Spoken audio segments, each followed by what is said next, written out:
Not just interest. It was always said about compound interest returns, compound business returns, compound human returns. They're all very additive because you learn every day. And if you keep at it, it's very, very helpful. In your observation of investors, what do you think is the biggest mistake that average investors make? Selling at the wrong time. And they sell when the prices go down? Yes. Or yes. Not keeping, look, people have conviction, or they invest for if they invest for the right reasons, just keep at it. People ask me all the time, what is the key to being a really good investor? And I tell them it's to surround yourself with and work with the best investors you can find. On Bloomberg Wealth, I'm going to take you to meet the greatest investors in the world, the people that I would like to have managing my money. It's a hurricane over real estate right now. We're in the Category 5 hurricane, and it's sort of a black cloud hovering over the entire industry until we get some relief or some understanding of what the Fed's going to do.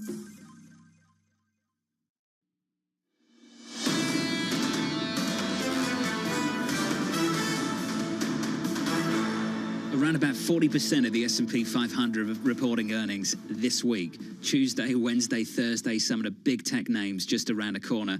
Going into it, equities look like this in the equity market on the S&P 500. On the NASDAQ, we're firmer by 0.2% on the S&P. On the NASDAQ, by 0.3%. Looking at Apple this morning, slightly positive in the pre-market. Some reporting from the team just moments ago.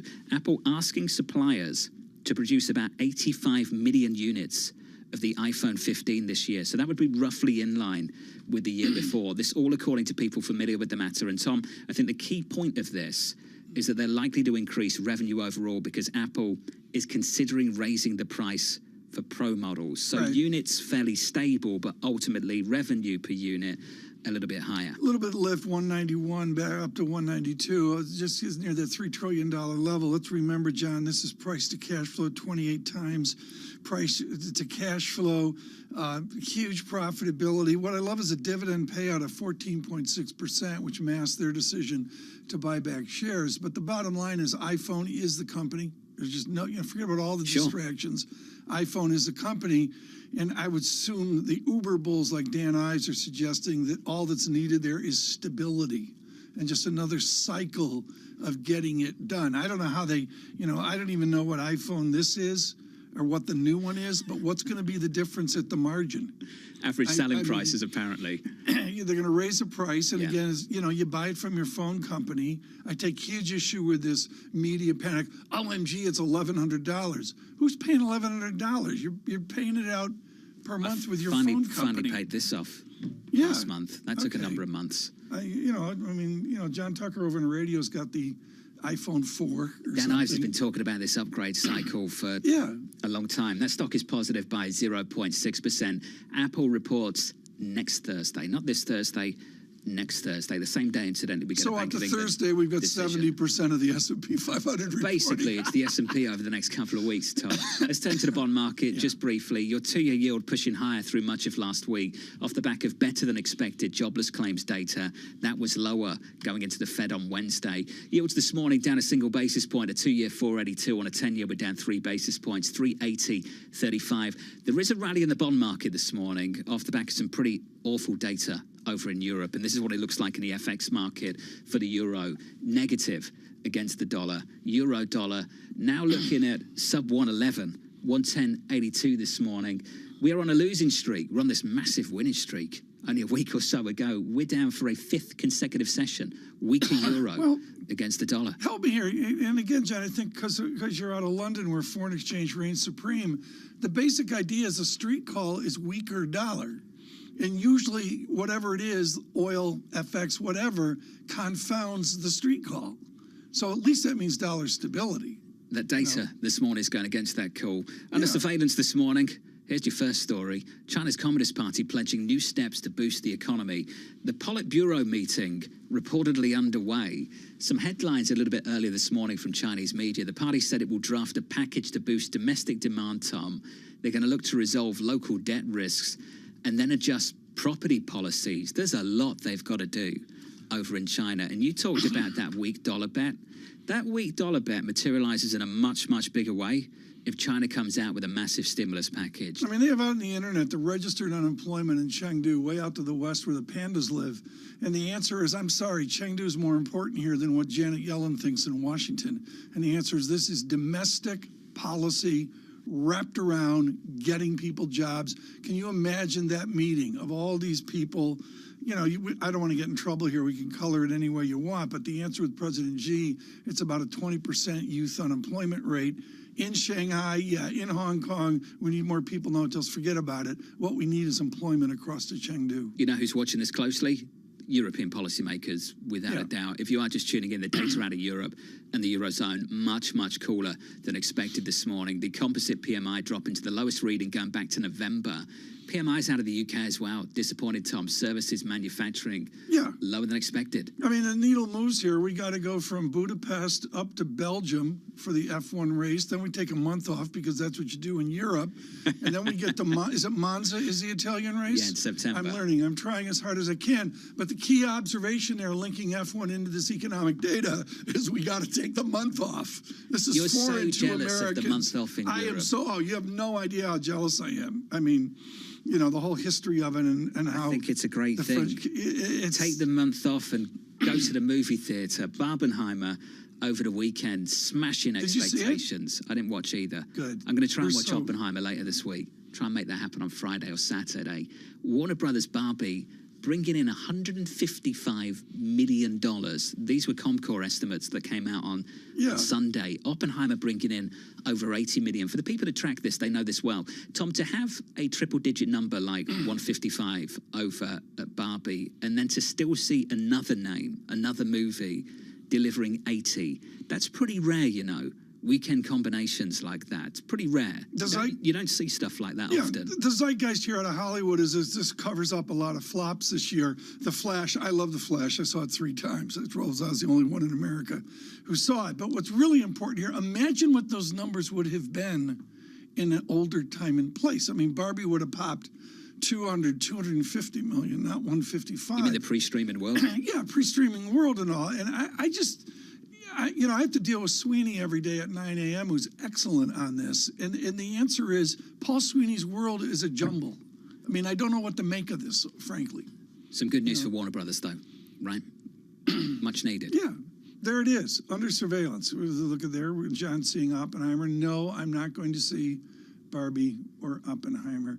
Ian Shepherdson is not either, chief economist at Pantheon Macroeconomics, and joins us this morning.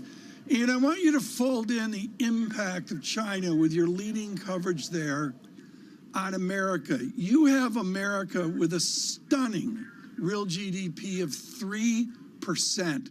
I'm going to call you an outlier right now. That tells me China's not slowing down America?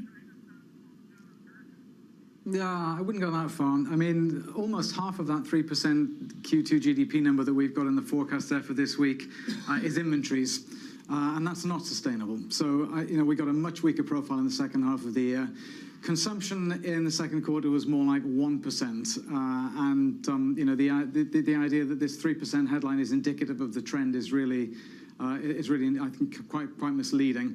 We're getting nothing out of China. The China recovery story has done really nothing for the U.S. Foreign trade was probably a small drag on second quarter GDP growth. That's how little we're getting out of it. Right. Everybody, take the tape back 6 months, everybody was very excited about how this China, the post-COVID China rebound story was going to drag up trade around the whole world. It just absolutely hasn't happened. There's no sign of it at all. That's why the Politburo now is considering further stimulus. It's why we're seeing nothing in Asian trade, we're seeing nothing in European trade. It's just been a total bust. Global Wall Street's tuning in right now, Ian, to reset for September, October, dare I say, into the end of the year. Do you ascribe to the global slowdown that IMF and others are talking about? Yeah, we're on board. It looks to me like European growth is kind of flat now. I mean, those PMIs today were pretty terrible. The UK PMIs are pretty terrible as well. They're not going to stop the Bank of England raising rates maybe once or twice more, but I think talk a few weeks ago that they were going to go to 6.5% is way off the mark. ECB is probably going to hike as well further, but again, they're not going to go to some of the peaks that people have been talking about. And in the US, again, that Q2 3% number is going to be misleading. We've got much weaker profile for Q3 and Q4. The restarting of the student loan payments in October, I think, is going to really dampen US consumption in the run-up to the holidays. And I think the little pop we're going to see in business investment in the second quarter in the US probably isn't going to be sustainable either. So, yeah, I'm very much on board with this idea that the real growth picture is pretty poor everywhere. I mean, I'm not really looking at any great standouts among the major economies that are doing really well. We're just not seeing it. It's not terrible. It's not catastrophic. It's not recession territory yet, but you could get there. I mean, it's not at all implausible to think that some of the major economies could be in absolute recession in the second half of the year, including the US. I mean, I'm not ruling it out. Again, 3% Q2 doesn't tell us anything about where we're going to be in Q3 and Q4. It's pretty close to it in Europe. They only just avoided it recently. Ian, the data's terrible. Yeah. And Ian, I guess my question to you this morning would be, what's the lesson from Europe at the moment with the economy on the brink of recession and inflation still a problem? Well, inflation is going to be much less of a problem in Europe in the second half of the year, as it is in the UK, and as we're already seeing better numbers coming out of the US. I think the big theme for the second half of the year everywhere is going to be, developed economies anyway, is going to be much lower inflation, both headline and core. Headline obviously is helped by by base effects in the energy story, but I think in the core numbers as well, with labour markets slackening off, wage growth moderating a little bit, margin recompression after that great COVID expansion of retail margins, all of these forces coming through together, and in the US case as well, much slower rent inflation after, again, another crazy couple of years during the pandemic. All of these things together make a much lower inflation environment. People are impatient. Markets want to see the inflation turn around immediately, and it just doesn't work like that. Ian, I remember having precisely we've the all seen same this conversation before. with you this time last year, though. You were looking for that weakness to announce itself in September, and it didn't come. What surprised you? What's changed about this economy that you didn't anticipate? Yeah, well, the stickiness in the labour market, I think, was a real surprise. The wages numbers, still hanging around that 5% annualized mark in the US and very strong wage growth in the UK. That has been a persistent surprise for sure. But, the labour market is now softening. And you look at the trend in US payrolls now, that downward trend, I think, is quite pronounced. The surveys are weaker. Layoffs have risen somewhat, and the Atlanta Fed wage number, which is probably the best of the almost real-time wage data that we get, has really rolled over in the last few months. So it's taken a long time. It's been very frustrating that it hasn't happened sooner, but it's there now. I mean, this is not a forecast anymore. Those Atlanta wage numbers have rolled over, and I think it's quite likely they continue. And again, in the UK, there's been some technical distortions in the wages data as well, which will start to work out in the second half of the year. Europe, we're kind of in the dark because we don't have good, up-to-date wage data in Europe, but the signs are that the European labour market is going to slacken in the second half of the year, and that makes a really big difference to services inflation, which is where all the problem has been, because in the services sector, labour is such a big part of the total cost bundle for businesses. And just a simple question, I guess it's something often we're going to ask to Jackson Hole. Do you see a Fed that's able to rhetorically cut interest rates and actually cut interest rates, or is it easy path just to hold the line? I think for now they're going to stick to the line that they think they have more to do potentially. I think it's just too soon to expect them to declare victory. We've had one good core CPI print, we've had one sub 200 private payroll number. It's not enough, and I would very much expect Chair Powell this week to emphasize that optionality and retaining the potential to go again in September. Now, when push comes to shove, my guess is that they won't go in September. I think that we've got 2 rounds of labour market data, 2 CPIs, 2 PCEs, lots of information coming out between now and September. And I think most of that is going to be consistent with this idea that the back has been broken of the inflation upswing. But why put your neck on the line? They did that with the transitory thing, and it played very badly for them. So I think they'll be much more cautious, continue to be much more cautious this time, retain the optionality if the data aren't as good over the summer as I'm hoping that they'll be. But that also means that they're in a position where if the data are good enough, they can say in September, okay, we'll extend the pause. I mean, that seems perfectly reasonable to me, and I think that's where they'll end up. But the Doves are going to be disappointed again this week from Powell. He's just not going to declare victory on inflation. Speaking of Doves, there's the Magpies, John. About when we're in London, it's the Magpies. You didn't listen to a word Hammers. of what Ian said then, did you? I did. No, I listened to it, but he was talking about the Doves and the Magpies and the Hammers, October 7th. Newcastle. That's like the 2 toughest teams in soccer, right? Ian, we've got about a minute left. Do you want to define success for Newcastle's season, which starts in a few weeks' time? What would that look like?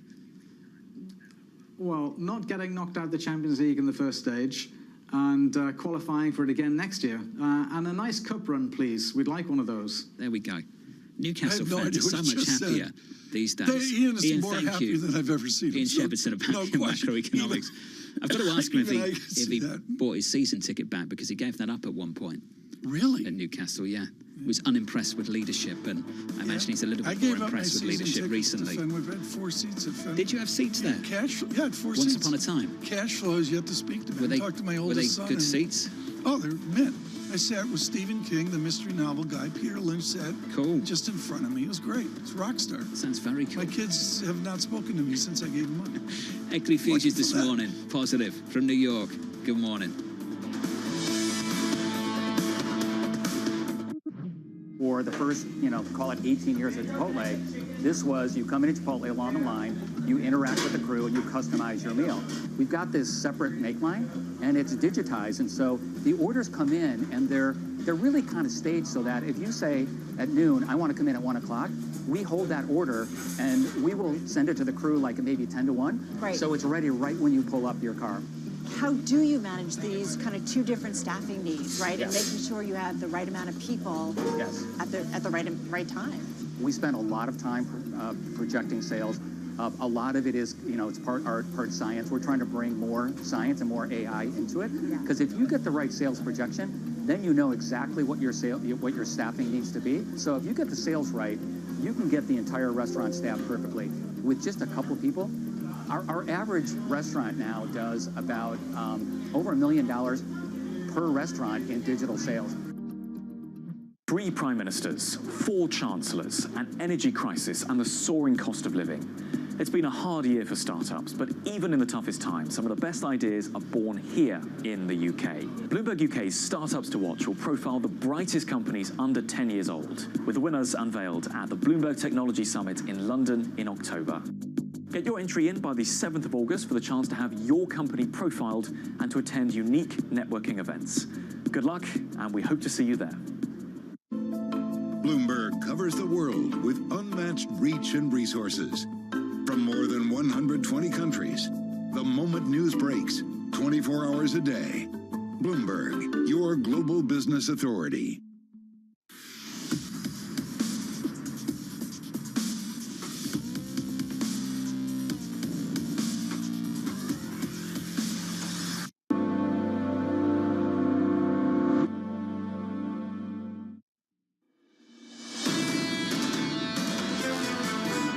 Japan's been fighting deflation for decades. Japan is the sole outlier. Every other central bank is hiked aggressively. The Fed remains king. ECB, Bank of General, start to sort of blink, perhaps, and I think that we can get a little bit higher in the dollar in the coming weeks. Winton there of Brown Brothers Harriman, the head of currency strategy, just pushing back against this weaker dollar call. He wasn't alone last week on this program. Wells Fargo, I think it was Eric Nelson, doing the same thing, that ultimately, if you want this weaker dollar to materialize, you need to see much stronger growth worldwide.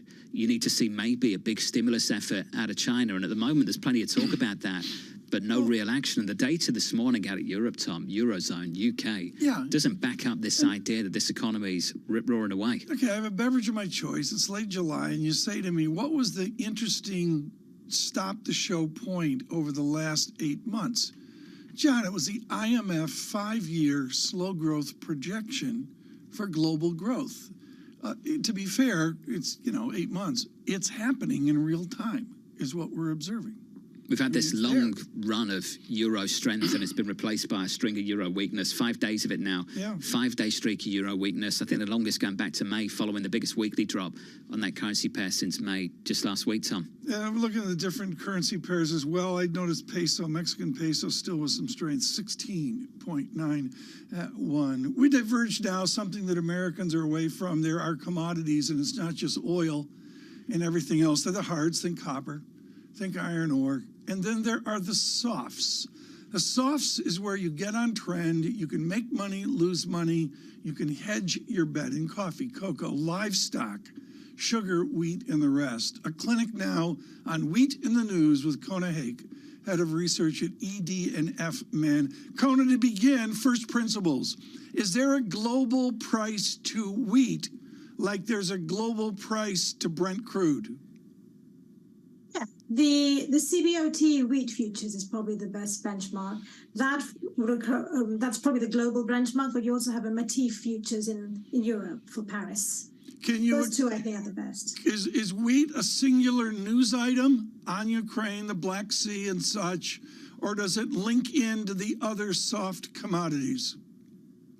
Both, to be honest. Right now, I think we should all be talking about wheat.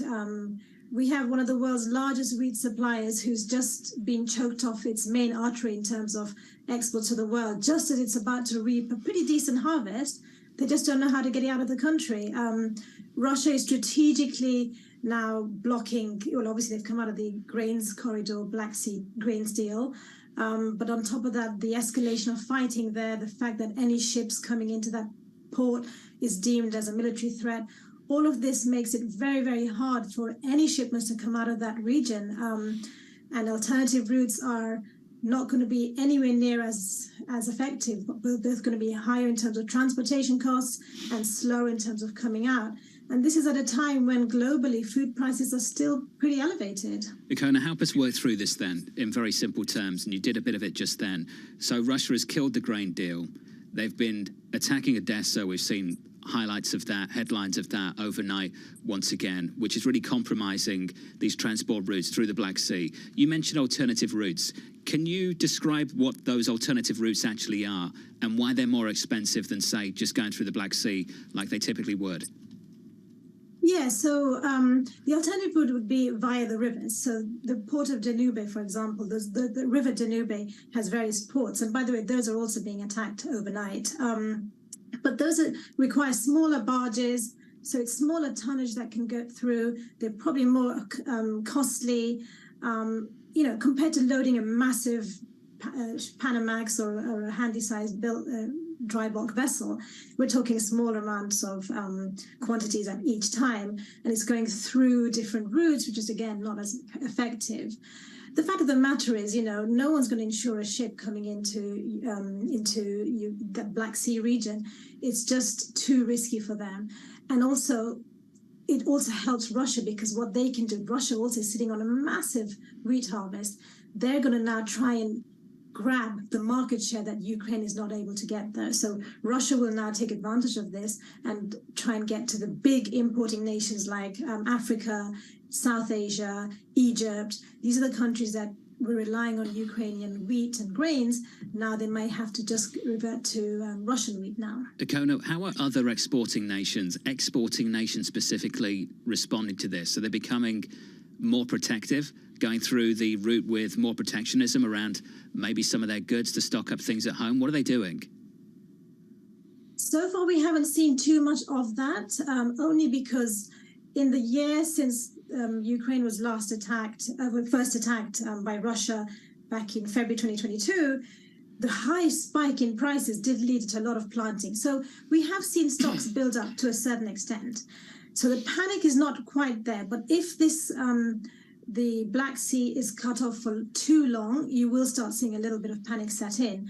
One thing we are noticing is, although it's not typically wheat and grains, rice in India has just been given a ban on exports. And India is the world's largest rice exports.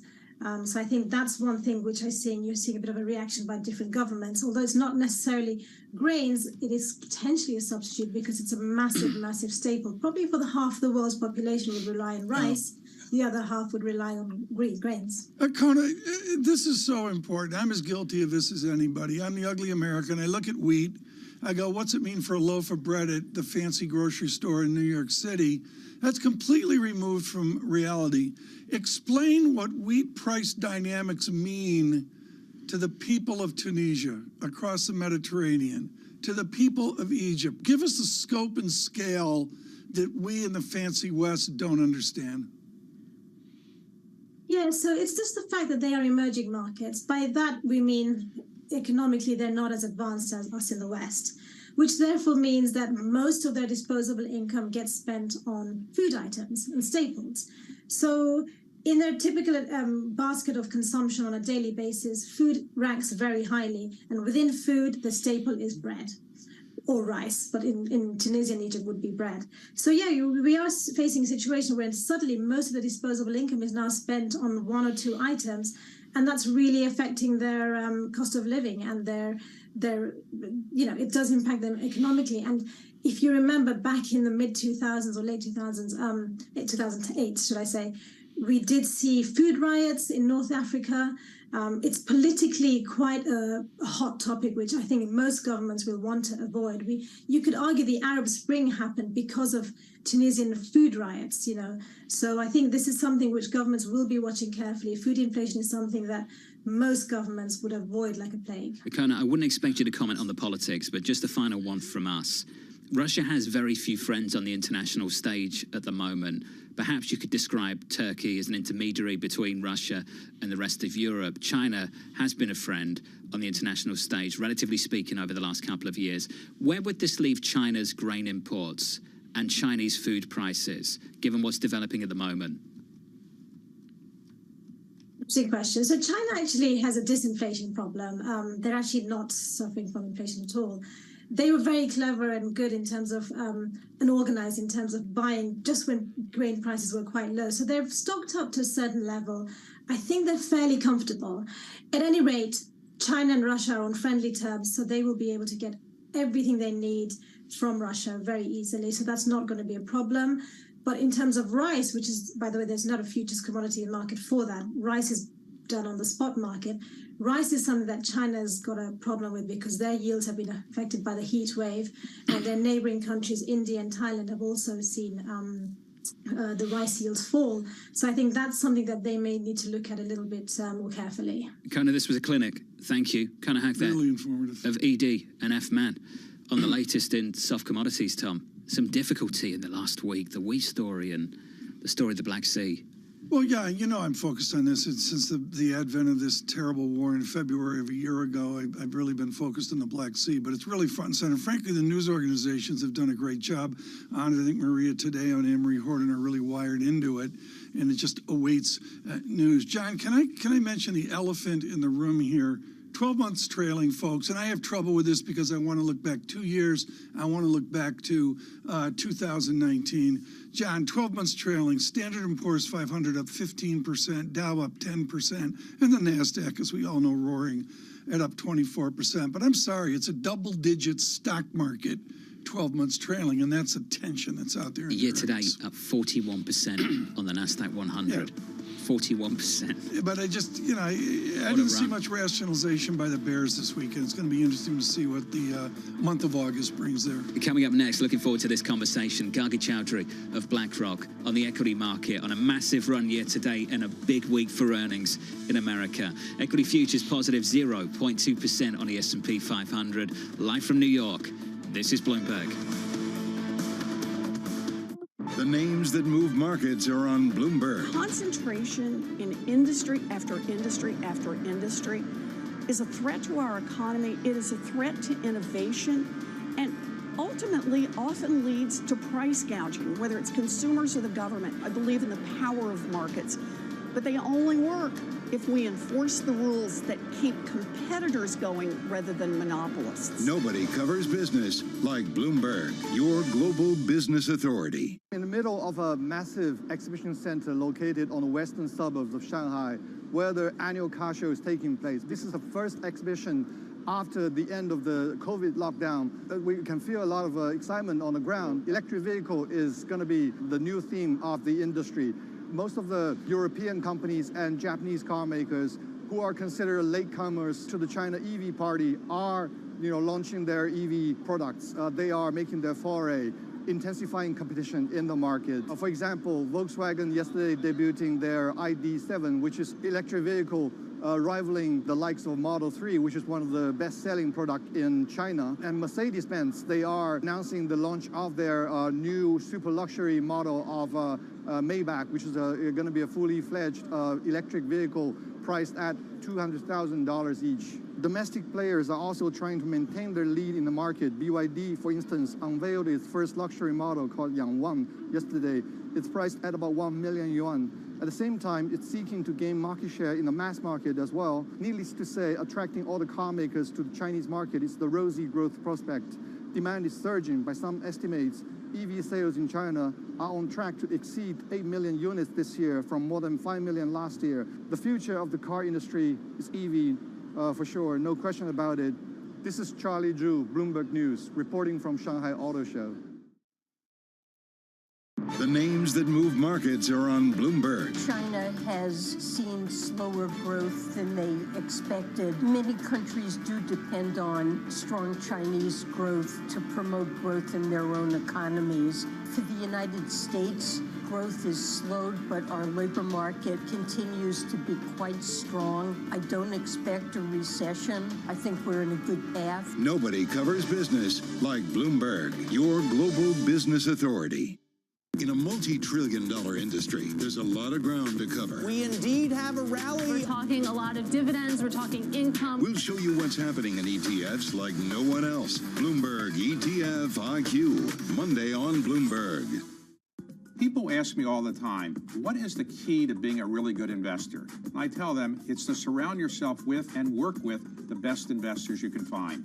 On Bloomberg Wealth, I'm going to take you to meet the greatest investors in the world, the people that I would like to have managing my money. It's a hurricane over real estate right now. We're in the Category 5 hurricane, and it's sort of a black cloud hovering over the entire industry until we get some relief or some understanding of what the Fed's going to do.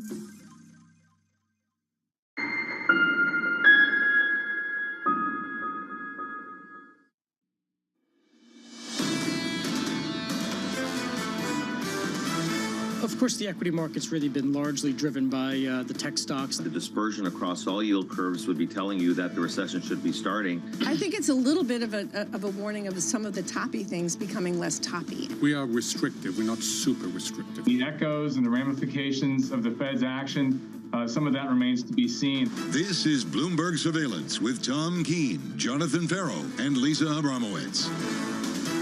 Let's get your week started. Live from New York City this morning.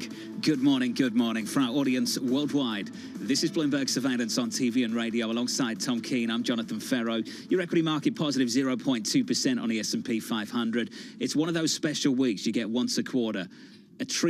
A trilogy of central bank decisions just around the corner, and tons of earnings as well from big tech this week, Tom, and beyond into next week. A lot of news flow here. I'll let you decide which is more important. I think the earnings are front and center for people in the market, but for people not in the market, scared stiff in the triple leveraged all cash fund, it is about Fed policy. And what's unique is, yeah, they're all the same Ian Shepherdson bundles in here, the challenges of global growth.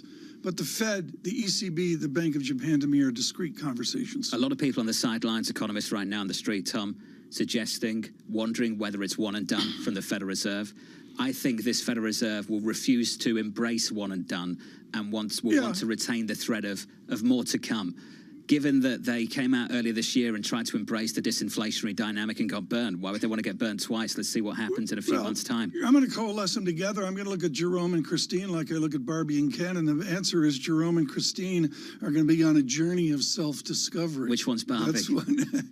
Well, please, I think that Madame Lagarde will take the trophy is Barbie. But it is a journey of self-discovery, and that starts ex post with what we see in data. The data last week was soft. There's no other way to put it. Jobless claims were better than expected. Yeah, that's the one. Okay, one way to go against it. This labour market has stood the test of time over the last 12 months. It stood up to a massive rate hiking cycle from the Federal Reserve, and we still have unemployment still in and around 3.5%. If you want to make a bet that inflation's going down from 3.4 all the way back down to 2, can you make that bet without also assuming that unemployment has to go much higher from here? My bet, as we talked to Ben Laidler, is the pressure on that wall of money out there in all of its different shades to get on board in some way, hedged, unhedged, Uberable, whatever. The pressure among institutional Wall Street is extraordinary right now. We were saying, Tom, 5% on cash felt good the first couple of weeks of 2023, and then tech absolutely ripped. The Nasdaq 100 year to date is up by more than 40%. This week alone, you'll get Alphabet, Google, you'll hear from Microsoft. That's all tomorrow. The week really begins tomorrow on the earnings front. Then on Wednesday, you get Meta, Facebook, and then Amazon on Thursday, and then the following Thursday, you'll hear from Apple, TK. You know, you're going to hear from Apple, but you really wonder how much is owned, and the answer is Apple to a great extent. I believe the experts would say is under-owned by Wall Street. I always go to a blended mutual fund. It's an old warhorse. I'm not going to mention the name. 1 year trailing, they're up 13%. I believe that's a double-digit return. Do they feel like a failure because they're not up another 200 beeps or 400 beeps of that? That pressure's there. Hearing a story on Apple this morning, the team reporting that Apple is asking suppliers to produce about 85 million units of the iPhone 15 this year. 85 million would put it roughly in line with the numbers produced in the previous year. Our reporting suggesting, though, they're trying to push for a higher average selling price, Tom, by just nudging up the price of the Pro models. So ultimately, you keep things stable, but you get a better price. You get a price discovery to click in here, and just as important as price discovery is margin discovery. And one of the great gloom calls on Apple that's been wrong is margin erosion, and it really hasn't happened. They've got a lot of wiggle room here, to say the least. The VIX 14.23. I mean, it's still resilient. I'm sorry, it's not 12, it's not 13, but I'll take it. Equity futures right now on the S&P just about positive, up by 0.1%. They fade just a little bit. You will notice some euro weakness out there this morning. The data out of Europe pretty dreadful in the eurozone. The euro 110.90 on that currency pair, Tom, negative 0.3%. Do you round SPX up to 4,600? What, Can we do that this morning? You were on record high watch. I think we're only about 5% away. Yeah, but 5-6% away on the S&P. You know, I still can't get used to 4,571 on SPX. It's like, oh, wow. We're here. Yeah, we're Happen here. quickly. Yeah. Tell you someone else who's here. Gargi Chowdhury, Head of iShares Investment Strategy at BlackRock. Gargi, good morning. Good morning. Good to see you. Let's just start with this simple question. A colleague of mine asked it this morning, and I think we've all asked it a few times over the last week. What takes your fancy this week? Central bank decisions or the tech earnings? What's your focus? All of it. Central bank, There we the go. earnings, actually ECI, I think that's going to be a big one at the end of the week, and PCE. So lots from the micro and the macro front, but I think probably what, Tom was saying this earlier, if you're not in the markets, probably what impacts you most and what you should focus on is not the 25 decisions, but actually how they signal what's coming after. So how much the Fed can keep their optionality open, and that's what really determines the outcome of Fed from here on out. I'm assuming you'd guess that this Wednesday in the news conference, this chairman will try and retain that optionality, the threat of an additional rate hike from here. They should. I think they're going to try very hard not to lock themselves into another September hike. Hopefully what they'll do is acknowledge that there has been some softening in the path of inflation, because that is factually correct. But at the same time, it's too early to call victory on the inflation fighting battle. And after that, what I think they should do is just leave all doors open so they can go again in November, or this can be the end. If this is truly the beginning of what I think is a deceleration in the path of inflation, not back to 2%, but back to a much more palatable 3 or 3.5 on core CPI, this could be the last hike. And I think they should leave that door open. Summer race is on. I had to buy the books this weekend for afterthought school reading. It was like, 3 big figures. It was amazing. There's just like 7 books to read. What's that about? But the answer is summer's moving on, and there is sell in May and go away. And you're right about buy at the end of May. Something happened March 24, 25, 20, May 24, 25, 26. What happened the end of May? What happened was we saw that the equity market started broadening out. We all know and talk a lot about the big 7 that has driven much of the performance year till date. And what we've seen over the course of June and July is that it has broadened out. If you look at something like the MSCI iShares Equal Weighted Index, the EUSA, that has started keeping in pace with the broader S&P. Why? What happened in the macro? I think number one, the growth data started not disappointing so much. The growth data started getting better. If you think about housing, if you look at retail sales, if you look at durable goods, if you look at initial jobless claims, all of that started sort of remaining resilient. I think resilient is the word of the summer. And then second most important, and perhaps even the most important, is that inflation finally took a little bit of a breather. And that was, of course, more of a July story. Okay, more of a July story, but the bottom line is people in cash now, people that have missed this, including a huge part of institutional Wall Street. What's the to-do list to buy now? So at the margin, I catch up into November and December. You know, I think very tactically, if you think that this bout of good data that we're getting is going to be with us for some time, and if the Fed is closer to being done, so call it one more rate hike at most after this week, I think you can play for that quick catch-up trade with something like an equal-weighted basket. I think that does make sense, and we've seen flows into that from in the ETF space where investors are playing for that catch-up trade. Number two, I think still focusing on quality. I think still looking at companies that obviously we'll find out more about this in earnings this week, but looking at the profitability. We actually saw how much the companies that missed on their profit margins got punished. So I think that's something else to focus on. Institutionally, what's interesting here is the in discontinuous trends here that I see, and one is big cap, small cap. Somebody was out there over the weekend saying back to 1979, I'm going to give Liz Ann Saunders credit. Oh, it was Gina Martin Adams, large and small caps partition goes back to 1979. Do you load the boat at BlackRock on small caps? Not yet. I think that, I mean, maybe for a week or so, but I think broadly the quality trade, which is the large Mr. cap. Fink, Gargi's day trading today. Well, no, listen, this is the environment where you have to be more nimble. I don't think it's about day trading. It's about recognizing that the data can change, and we have to be nimble enough to change our minds if every 4 or 6 weeks the data is telling us a new story. And right now, I don't think it's time to load the boat with small caps. No. Can we have a quick small cap catch-up trade for 10 days? Sure. But do you load the boat? The answer still remains no. You say maybe time to get defensive.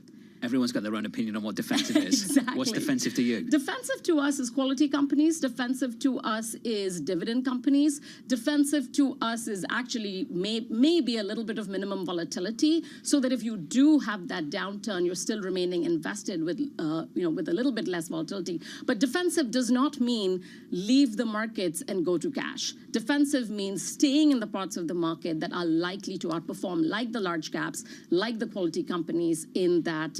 In a slightly higher volatility environment. Where does AI fit into this? Because I know you personally are actually quite constructive on the theme. Most people are. But given the run we've seen in some of these names, there's some doubt now on how you should play it. I know. I definitely think that this earnings season, one of the things that we will probably see is every company trying to make themselves out to be an AI company. So I think it's choosing between which companies are actually using AI to gain efficiencies, to gain productivity versus not. And I think the theme of AI, and we're talking about this as we call it mega forces, mega soon in our mid-year outlook, the reason we put it that way is that this is going to be with us for a long time, but it's already obviously impacted performance this year. And you can play this through equities, through fixed income, but remembering that this is not tomorrow's trade, but this can stay with us for the medium time. So AI remains with us. Thinking about how AI can impact inflation and productivity, I think, is important. And looking at AI enablers and developers is going to be the next leg of the trade. John, is AI just a branded technological progress from another time and place? I mean, that was a brilliant answer, Gargi, but she says it's out there farther. I get it, but is AI what we used to call technological progress? I think it's part of technological progress, sure. Yeah, the problem that we've got right now, and I think Gargi identified it perfectly, is that everyone's going to go on the call this earnings season and say, we're doing AI. We're doing exactly. AI. It's going to mean 20 different things to 20 different people. I want to go back to a simpler world like Beach Ken. Beach Ken. Beach Ken. I just want to go back to. Where are you going with this morning? I've seen it. I saw Barbie 3 times. Yeah. You've watched this movie? I saw it 3 times. I went back. I had to go with each kid. Have you actually watched this movie? Yeah. I thought Beach Ken was where we should be. I don't believe you. Gargi, thank you. Gargi Chaudhry of BlackRock. Did you see the movie? I did not. Oh, good. You didn't see it. We're on this nerd fest here. I did not. Movie either. Oppenheimer, though. I'm Camp Oppenheimer. Oh, are you? Have you seen that? I am going to today. Okay, great. There we go. Great. I was surprised. People go to the movies on a Sunday night at 10:30. That was sold out last night. How did they do that? 10:30 on a Sunday. Also, I had to be here this morning. And it goes on for like 3 hours, and amazing. They've got lives, Gargi. That's what that's about. We have people come on the show that come from bars, so, you know, coming from a movie. One of the hosts I'm as not well living my sometimes, right Gargi. life, I don't think. If you're just tuning in, welcome to the program. Equity futures positive by 0.2%. Coming up a little bit later, Deepak Puri of Deutsche Bank, International Private Bank. Looking forward to this conversation a little bit later this hour. And then we'll catch up with Earl Davis of BMO Asset Management at 7:30 Eastern Time. Just a flavour of some of the guests still to come, with tons of earnings around the corner, Tom, and a couple of central bank decisions a few days away. I've never seen this earnings season such a jumble. It will, you know, we make jokes about it, folks, but seriously, this is about people's careers, about their advancement into 2024. John, it's a jumble. It's going to be fascinating. It's just absolutely fascinating. Couldn't agree more. And looking ahead to special coverage as well on Wednesday of the Federal Reserve decision. Bramo, I'm told, is going to make an appearance this Wednesday. I didn't know that. Yeah, she's going to come back. I have no idea how long she's going to stick around, but she's going to come back for based on for a Fed decision, a day or two, and a news conference. Why not? It's the summer. Bramo's very European these days. Yeah. A couple of days a week in the office, out the office. She's taking off all of August. Equities right now positive 0.2% on the S&P 500 from New York. This is Bloomberg.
London, in Sydney, from Washington, in Tokyo. 9 a.m. in Beijing and Shanghai. Good morning, everyone. Have a great evening. Here's what I'm watching. You do not want to miss this story. Is there the kind of upside?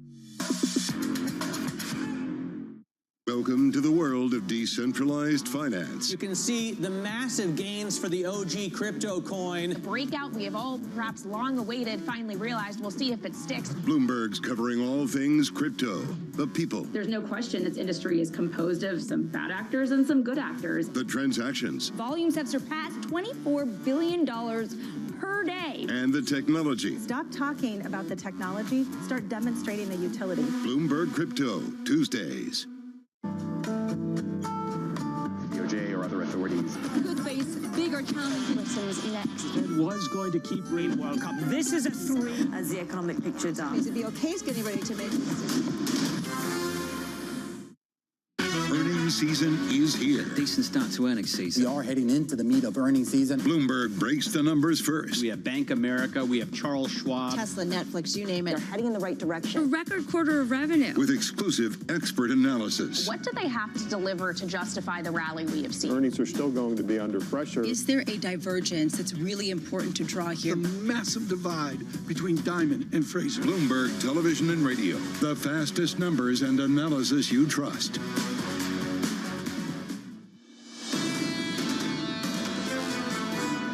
In terms of what Russia sought to achieve, what Putin sought to achieve, they've already failed. They've already lost. The objective was to erase Ukraine from the map, to eliminate its independence, its sovereignty, to subsume it into Russia.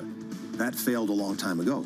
Unlike the Russians, the Ukrainians are fighting for their land, for their future, for their country, for their freedom. I think that is the decisive element, and that's going to play out. But it will not play out over the next week or two. We're still looking, I think, at several months.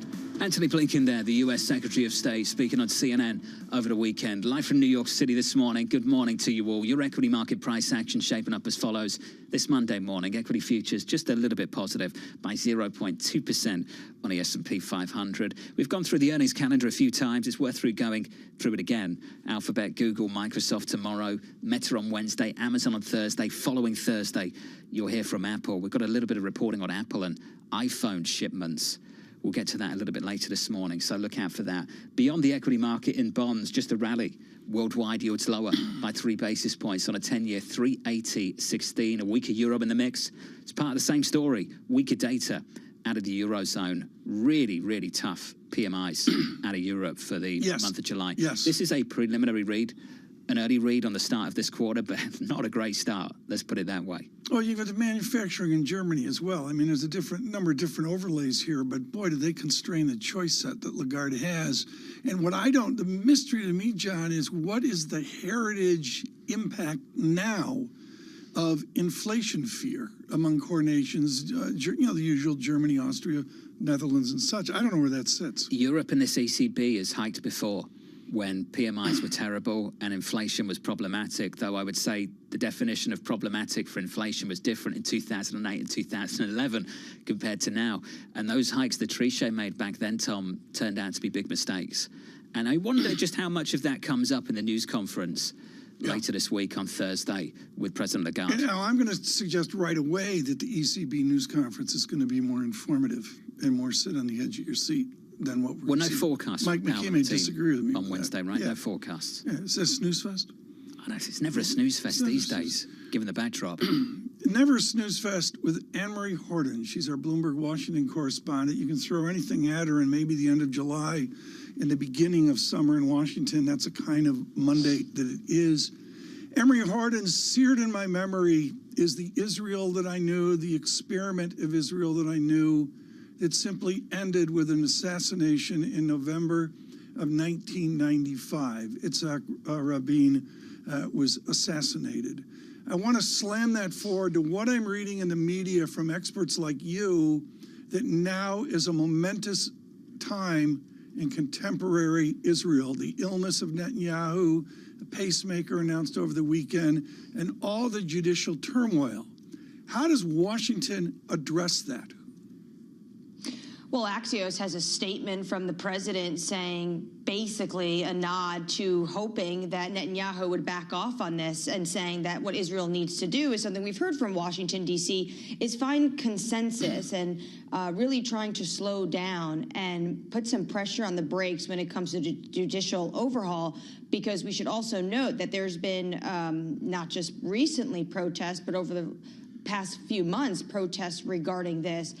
By and large, it does look like the population in Israel does not want to see this go through, and even cost Netanyahu his government the last time around. So this is a concern. It's also interesting, we just had the president of Israel here in the United States. There was a joint session of Congress, this address he delivered. He also met with President Biden, and also was announced this invitation to Netanyahu, but interesting, no date or time was in that invitation. It was just, Bibi, we hope at some point you can come to the United States. And then, of course, he's had some health concerns. That pacemaker was announced this weekend. And then, of course, we do see him still wanting to push through this judicial overhaul. For Bloomberg surveillance, Anne-Marie Horton, it's about Jacob Frenkel. He was governor of the Bank of Israel, and, of course, Stanley Fischer as well. But it goes much more beyond that. Describe a traditional Jewish lobby that I have in my head of the past of Rabin and others. Describe that Jewish lobby now that you report on each and every day.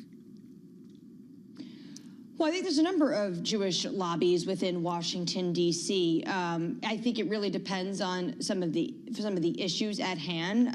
Most of the Jewish population in America does lean left. Obviously, there's a smaller group of conservative Orthodox Jewish individuals who lean conservative right.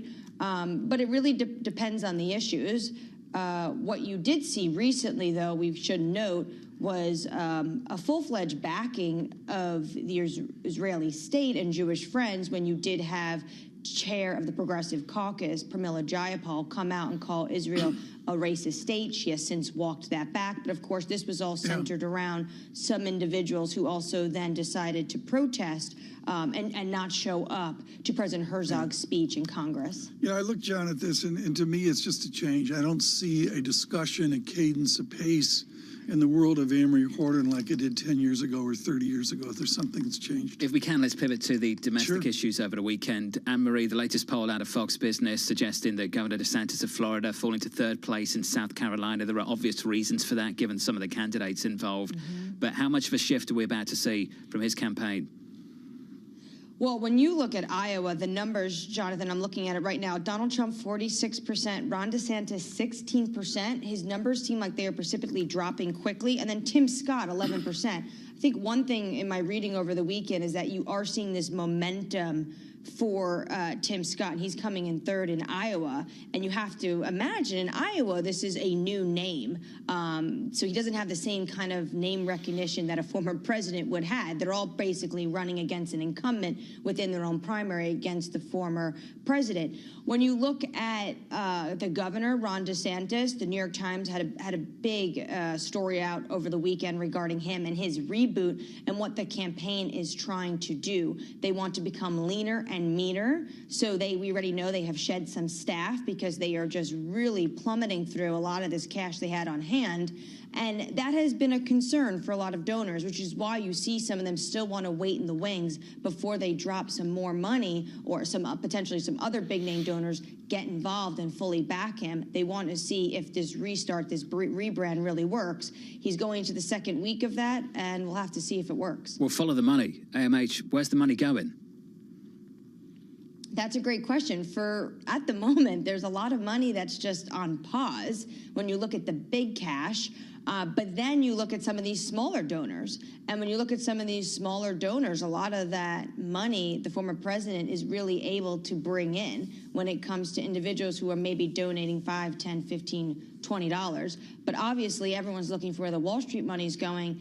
And at the moment, a lot of these people are waiting on the sidelines. They want to see who potentially can emerge from this pack. Is it a Senator Tim Scott, who is right now at this moment starting to gain some momentum, or is it potentially someone that has not yet entered the race? I still hear people and rumors about a potential Virginia governor, Glenn Youngkin, getting into this race at some point in the fall, but that remains to be seen yet. We heard that from Greg Valliere in the last hour as well. A lot of people have been suspecting that may or may not happen over the last few months. AMH, let's finish on this. Next month, Fox News hosting that first debate. On the debate stage, a host of characters. Will those characters include the former President Donald Trump? We still don't know yet. I did see him put out a Truth Social over the weekend saying a lot of people have been talking about this, which is a counter program between him and former Fox News opinion host Tucker Carlson. I believe he has a show on Twitter or X, whatever we're calling it this morning. So it totally depends. We just don't know yet. Chris Christie, obviously the former governor of New Jersey, has repeated his calls yet again that Trump is a coward. He should show up to this debate. AMH, thank you. Down in Washington, that debate, about a month away, 1 month away. It's just around the corner. And then we've got, what, 18 months of it? Then more, yeah. There's the British analysis, and John's correct. A solid year We've and a got half more of it. Of campaigning coming up. From New York City this morning, good morning to you all. Your equity market with a little bit of a lift on the S&P 500. Good morning.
London will stay a financial center. It will stay our EMEA hub.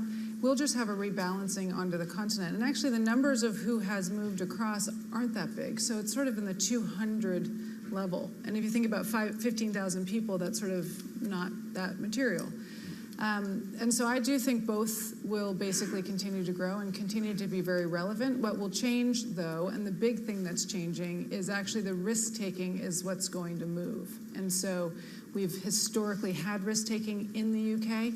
That risk-taking and the assets that go with it, not the people alone, but the assets that go with it, that's the next phase of what we're now moving into. And that will be a material change.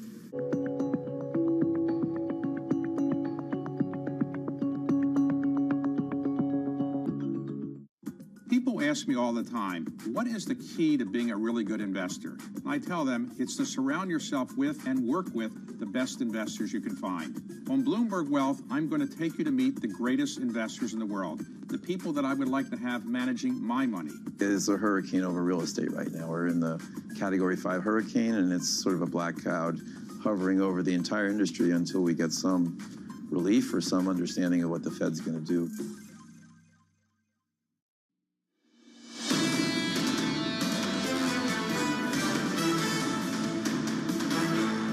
Just about squeezed out a second week of gains on the S&P 500. Some underperformance on the Nasdaq last week that we can talk about through this week. This morning we're positive by 0.3% on the Nasdaq 100. On the S&P 500, positive by 0.2%. 40% of the market cap on the S&P 500 reporting earnings this week. Then it's on to Apple next week. Some news on Apple in just a moment. In the bond market, we'll notice a rally. Yields lower just a bit by 4 basis points on a 10-year to 379, down a single basis point on a 2-year to 482. If you're long treasuries, you can thank Europe for this morning. The PMIs were pretty dreadful out of the Eurozone and the UK for that matter. The Euro weaker off the back of it. Off session lows now and just about reclaiming 111.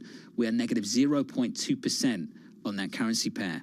Under surveillance this morning, the latest from China. China's Communist Party pledging new steps to boost the economy, with the Politburo meeting reportedly underway this morning. The party saying it will draft a package to boost domestic demand. Tom, a whole list of things, including resolving local debt risk and adjusting property policies as well. My answer is listen very carefully to legitimate China experts. There's a lot of moving parts here. I have no clue which way it goes. The news makes the headline, the ambassador of the United States, Nicholas Burns, maybe with some eavesdropping issues there. Henry Kissinger travels over.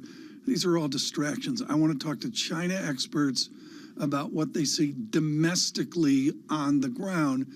The basic idea, the mix of it is the same concerns as you see among the leaders around President Xi. And pick a bank, any bank in the last week, that bank probably downgraded growth for China. SocGen, one of those. SocGen were looking for something close to 5%, but they said that target of the government's only achievable if we get real stimulus out of the country. Maybe we got a hint of that this morning. That real stimulus, though, still absent, and Europe needs it. Data from the Eurozone coming in much, much colder than expected this morning. You get these composite PMIs, a mix of manufacturing and services. That dropped to the lowest reading since November. Europe and the Eurozone not alone. The UK disappointing for manufacturing and for services. They came in lower than expected as well. So we have this really intriguing dynamic now. The Eurozone going into Thursday with weak data and the ECB set to hike. The UK with some disappointing data and the BOE set to hike in early August, Tom. Well, the data is everything here. And the answer is it's not America. I look at the Biden stimulus, if you want to call it that, and I don't know where the EU stimulus is. I guess there's a stimulus to the war, but I don't buy it because I think of the U.S. contribution there. And the answer is, you know, I go back to the IMF meeting where we talked to the former Prime Minister of Italy, Gentiloni, and you know, he was really, really cautious about Euro enthusiasm. I mean, there's no other way to put it. Just to go through the calendar for those central bank decisions, the Federal Reserve on Wednesday, the ECB coming up on Thursday, the BOJ on Friday, August 3rd for the Bank of England. On the same day after the close, you'll hear from this company, Apple. Our latest reporting this morning on iPhone shipments, the company attempting to keep them steady compared to the numbers from last year, despite what we're seeing abroad, China, Europe slowing down. Bloomberg reporting the tech giant is asking suppliers to produce about 85 million units of the iPhone 15 this year. That's the same number as last year, but ultimately revenue can increase because they're looking to push up the price of the Proton. So you get the average selling price a little bit higher and you keep shipments steady and hopefully move the revenue line. Yeah, I defer to the optimists, the bulls, the Uber bulls. Dan Ives gets all the press, but there's a lot of others out there. And the question is margin persistency down the revenue statement. What are they going to do with margins? The angst for the Apple gloom crew is margins are going to erode. Nobody needs another iPhone, da-da-da-da-da. We've heard it all before, but the answer is price kills here. And on a revenue basis, units and price, boy, can price solve problems fast. The stock price has killed the gloom. Stock price is up close to 50% year to date on Apple. We've talked so much about NVIDIA, Meta, the likes of Apple. Think about how much market cap there is, 50% year to date, pushing back against that gloom you described. My amateur take here is to compare to Intel, where it was not successful. Intel with a big share repurchase plan, but they ran into larger strategic challenges. Apple seems to be doing use of cash, dividend growth, and share repurchase, but they're doing it into a profitability cycle that seems to endure. Don't ask me what it's going to be in 2026. You mentioned 85 million iPhones? There's 84 million AirPods underneath the couch at home. I mean, do they make money on the ear? They make money on the ear things? They make money on the ear things. I don't have them. If the ear things were a separate company, it would be a pretty big company. I tried them on, and they don't work for you. They don't fit. I thought you could get those rubber adjustments for the other ones. They just don't work. They don't work for you.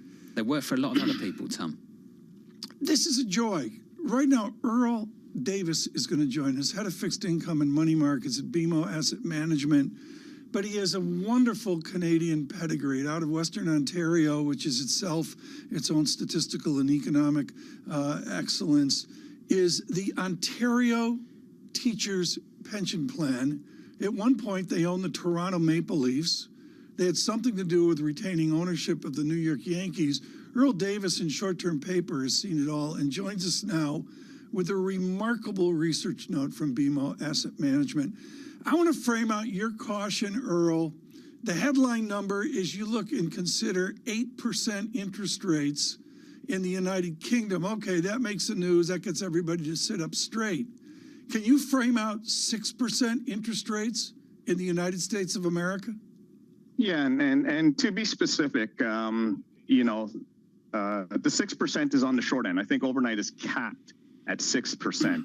And the reason why overnight is capped at 6%, so it says basically another 50, 75 basis points of hikes, is because although central banks are independent, to go above 6%, you're going to get a lot of backlash. Backlash from the population, backlash from a lot of the economy and corporates. And to stave off that backlash, you need political backing.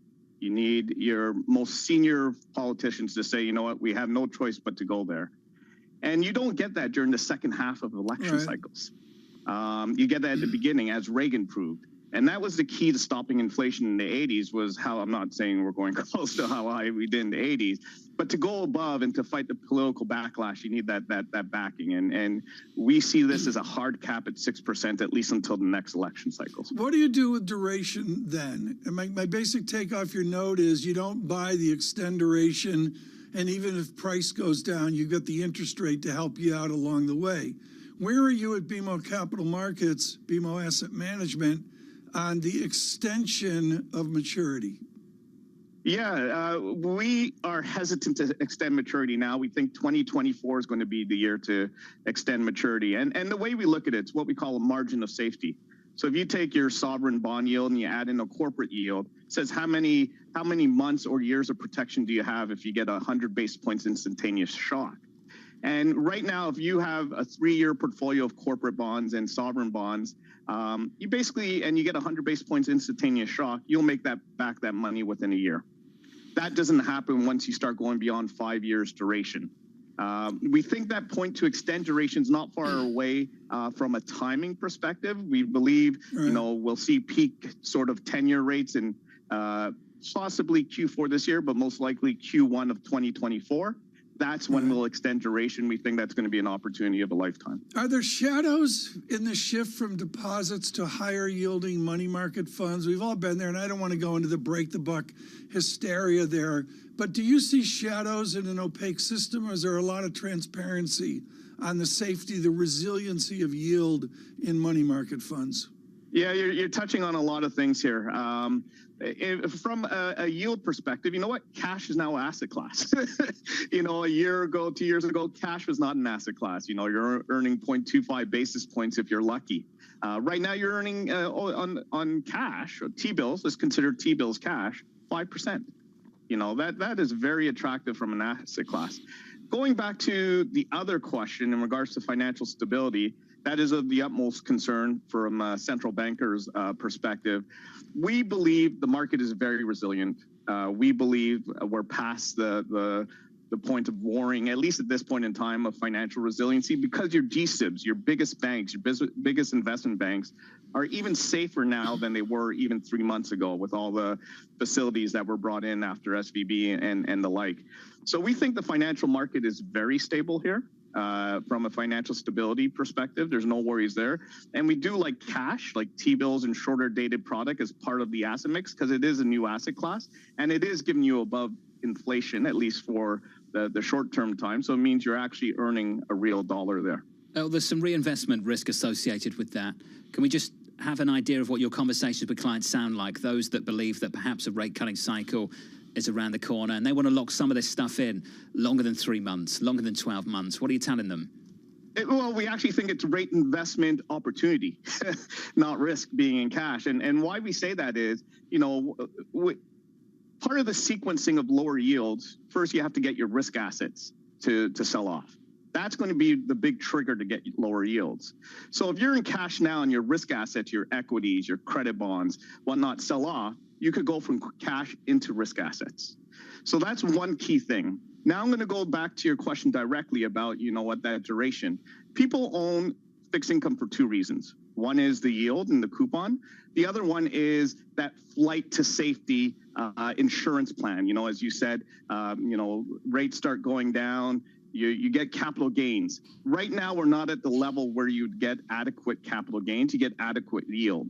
We believe that's going to be Q4 this year or Q1 2024, and that's when we extend out duration to get both yield and that capital appreciation in those risk-off moments. Interesting. Oh, this was great.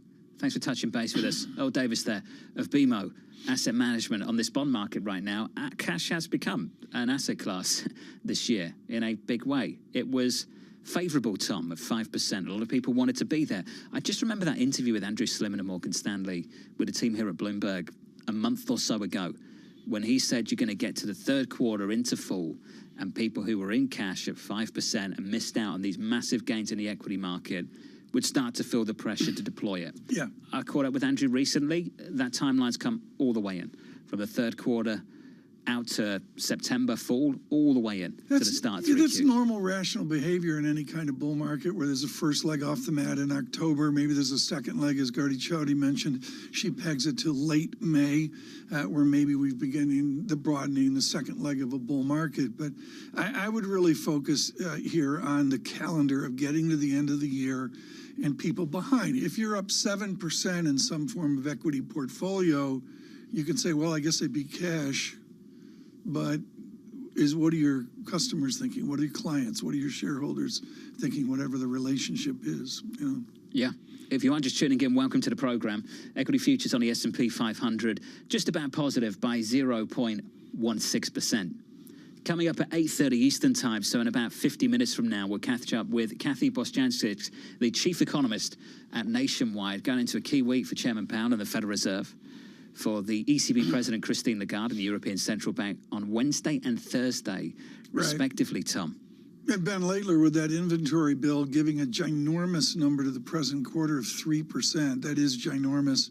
And then he pulls it way back when you take out the fiction of an inventory bill. That's in Bostjancic's wheelhouse, so we can get an update on that as well. Earl Davis, I thought, was great there with his, idea of sustainable yields. And that, the Ontario Teachers Pension Plan, John, they own the Toronto Maple Leafs. They made 4 times their money when they sold that dog. I mean, it's amazing the money in sports. I mean, it's incredible. It's just incredible. The demand for it. A pension plan made 4 times their money. Have you seen the latest story this morning that a Saudi Arabian club has made a bid for Kylian Mbappe, star French striker, in Paris the news this Saint-Germain, weekend, who's in a bit of a contract dispute with PSG. And even the Tots got involved. There's some suspicion that PSG Kylian Mbappe has already agreed with Real Madrid and wants to leave for free next summer when his contract's Who's up. driving the bus here? I couldn't figure out who's in control of the negotiations. PSG are putting him up for sale. This club has bid $332 million for Kylian Mbappe, reportedly, which is an unbelievable sum of money in the world of football. Does the player have any control over this debate, this discussion? He's got a year left on his contract. Oh, okay. So there's 12 months left. Yeah. And that dispute's going to run through the next several weeks, through the rest of this transfer window, I imagine. For those of you unsophisticated like me, Mbappe was the guy who went down the field. He just goes down. He's like He's Salah. very, very fast. He's like Salah. Incredibly he just fast. He's a down fantastic football player. Yeah. That Did I do contract okay dispute there? Was that ongoing, good that was football talk? I nailed impressive. it? That's the latest on Football Talk. I think that's the limit of our football talk this morning. For today. From New York, this is Bloomberg. Steve's ability on the course may not be etched into any record books, but following him around, it's clear that it's not for lack of trying. Jeez. We were constantly hustling behind him as he caught up with executives in the portfolio companies and reminisced with former and current players. He's a day trader. He caught himself, self-made day trader. Yeah. And so he's on the bus after a game in New England, and he's day trading on the bus, and Bill Belichick sees him and cuts him on the spot. You know, in many ways, it's a convention, right, of the people that I don't see maybe once a year. And so it's kind of all come together. My firm, our charity, our fundraising efforts, and then the friends that are around. My dad and my brother, it all happens right there as a confluence of all these parts of my life that have found its common center.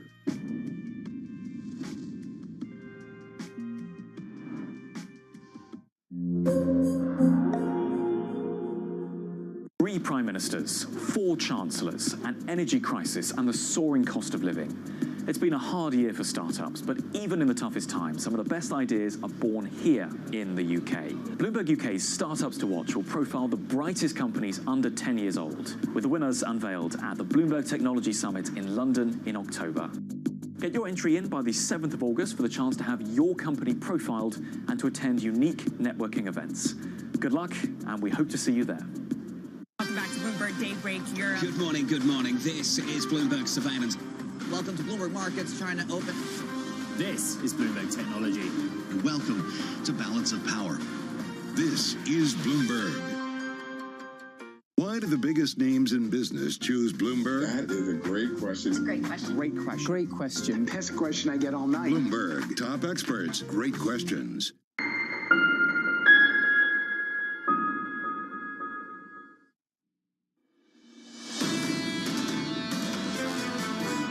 Of course, the equity market's really been largely driven by the tech stocks and the digital stocks.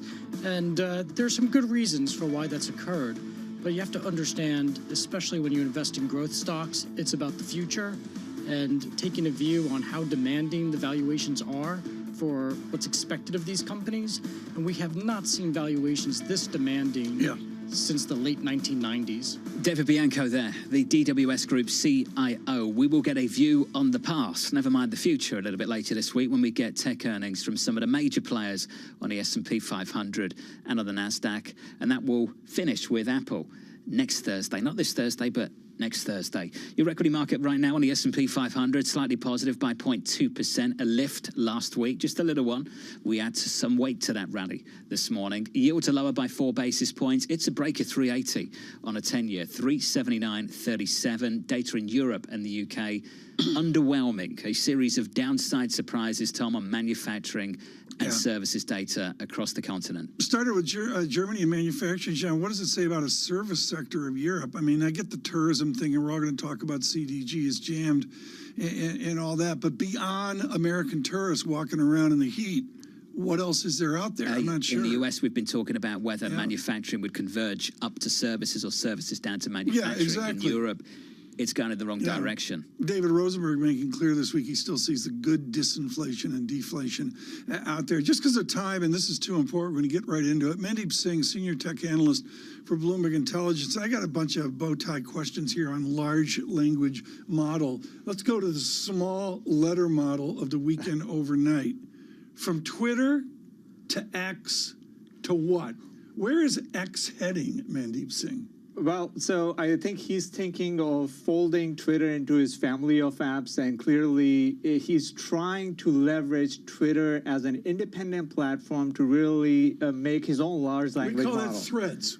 Is he trying to catch up with Threads? I think in the process, he has damaged the brand. I mean, Twitter as a brand had a lot of value, which is why he ended up paying $44 billion for it. Now the revenue is down 50%, and he's trying to do something big, but no one knows what, because clearly he doesn't have the credentials of, a tech company. Okay. And I think the play here is data. He thinks that Twitter's data is invaluable, and he can do a lot more. You're the expert. Is it? I think it is, which is why Threads, if you look at, the popularity of Threads after week 1, it's gone down simply because people are finding it hard to switch to this new platform that has got a large amounts of data. Mandy, we want to see him succeed. We're a part of the platform. We're not the only ones. The creditors do as well. When do they come knocking? When do we start to really hear some serious concern about the direction of this business?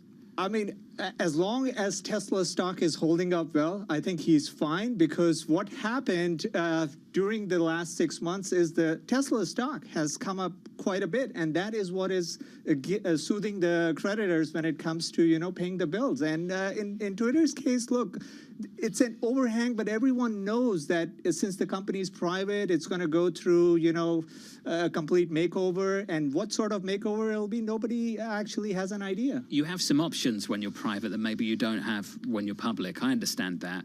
One of the options on the table is to go down this financial route, to become a bank, not in the traditional sense, but include some kind of banking. How difficult is it to execute that vision? Oh, it's very difficult given, he's completely taking away the brand value and rebranding to something that nobody knows. I don't think there is any precedent that we can offer that, he'll be successful. But at the same time, you could give him credit for at least having a vision in terms of what he wants to do. And he was early with, the autonomous driving and what he ended up doing with Tesla, the car. Yeah. He very well could be onto something when it comes to the large language models. I didn't want to go there, but Tom, that is what every company is talking about. That's what Apple even mentioned. They never talk about these buzzwords, metaverse and LLMs. Even they are venturing into it. My problem is I look at the Wikipedia page for large language models, and I got the BS like paradigms, clustering, structured prediction. They use corpora for corporations. I mean, come on. This is tech babble right now. What in God's name is a large language model, and why do I care? Well, so a large language model pretty much uses everything that's out there on open internet. We call that Wikipedia, but continue. Yeah, but look, I think what companies have realized is all their data is valuable, and they don't want it to be scraped for the training of these models, which can become very intelligent chatbots. And TSMC actually gave us a glimpse last week. They called out this specific area. I mean, semiconductor companies are always early in terms of watching that demand. They said they expect this segment to grow 50%. Is it just a copyright battle? Is it going to be decided in courts where somebody says, General Motors says we have copyright on this body, this text, this data, this corpus, and somebody sues somebody in court? Is that where we're heading? I think every company is going to become very protective about their data. They will allow minimal data to be scraped, because that's what is feeding these large language models. Right now, all the focus is on semiconductors and chips. The next thing would be who owns the best data, and that's where I think sentiment is quite negative on an Alphabet or, the internet companies, because they have the best data. Alphabet report tomorrow. Wednesday, the focus will be on Chairman Powell. If you can stay awake after Chairman Powell's news conference, you'll hear from Meta after the close. All of a sudden, 9 months later, Mark Zuckerberg seems to be getting it done. Is Threads getting it done? No, I don't think so. When it comes to engagement, you see the patterns, the first week patterns carry over. And that's where it goes back to Tom's question, that Twitter's data is valuable, and Musk feels he can do a lot with it. In the case of Meta, it has been a cost-cutting story. Now it's about whether this company can grow engagement. And I think they have a valuable data, a large language model, and that's what the street is betting on. I saw a tweet earlier this morning about people laughing at the name X. And Meta's so much worse than X. I still call it Facebook. Meta's so much worse. What's sick about it, shouldn't it be called Instagram? I think so. That's what's making money right now. That's like that is. You think that's the direction ultimately? The next rebrand? I mean, it's a family of apps. They don't want to focus on one because that makes the regulatory case even stronger. Okay. Within all this idiocy, including X, is your world maturing? Are these tech guys, whether they were brilliant or lucky or both, they struck lightning once or twice, 3 times, some of them failed with great respect. But the answer is, are these clowns maturing? And look at, I think so, and look at the speed at which incumbents are changing. I mean, some may argue Google isn't changing fast enough, but for the most part, these companies are changing, and they are, you know, trying to catch that next wave, whether it's a cloud or AI, and that's the benefit of, you know, being What's the next wave of X? It's large language models and generative AI. That's the bet. Come on, they got to try to keep. I can Threads. I mean, Twitter has in my singular opinion, not worth anything. Twitter has dramatically declined in usability and quality. It's painful. Well, so they have been able to retain their creators in certain segments. I agree with your assessment that the ads are pretty bad, and it's, you know, you don't want to look at them, but at the same time, you ask the creators, they still think they get the following and the engagement right now. So this change, if this were to happen, it'll take years. Threads isn't going to catch up overnight and, you know, just displace Twitter. If this were to happen, it'll happen slowly, and there are missteps that you could say Twitter is making. Inquiring minds want to know, what do we call tweets now? What are they called? Like they were tweets on Twitter. What are they on X? What are those just little messages normal posts called now? and threads. Thread. I mean, that's the name thread, right? Threads. Did you see Barbie? Thank you. See Barbie? Yes. What'd you think? Oh, you watched it over the weekend. What'd you think? I think it's an amazing movie, and clearly there is a lot in terms of how they have packaged this stuff and what they did in terms of advertising it ahead of time. I think that's what generated the excitement. It's true. So in the end, it turned out to be great. That's what prompted me to watch it the first weekend, is all the advertising they I have to admit, put in Mandy, upfront. there was one point in the marketing of the movie where I thought it was already out and had been out for like 2 weeks. Yes. It wasn't out yet. Yeah. Mandeep, thank you. Mandeep Singh of Bloomberg Intelligence Movie going critic. into a big week of tech earnings, and our resident movie critic as well on Barbie and Oppenheimer. Are you going to go see Barbie? I'll go and watch Oppenheimer. Barbie feels like a movie for me that you can watch at home when you're bored on a Saturday or a Friday night once it streams. I'm not sure why I'd go to the movie theater for agree. that. Oppenheimer, it feels like I need to be in a movie theater to experience that. Okay. That's my take, whatever that's worth. I can't, this stuff is bizarre. I mean, Tom, leadership. Imagine what Linda Yaccarino. I'd love the inside story. Are you telling me that the CEO was on board with that? That haphazard, abrupt. Is she the CEO? We'll have to have Mandeep back to find out. Once he sees Oppenheimer, I can Mandeep had a corner of my eye with things to say. And it's like the Bremo Mandeep, if you want to say it, you've got 10 seconds to say it. No, I don't have much to add. Is Linda running the company? I think right now she's just following what Elon wants to do. That's what it felt like yesterday evening. From New York City, Deepak Puri of Deutsche Bank. Coming up next, futures, just about positive.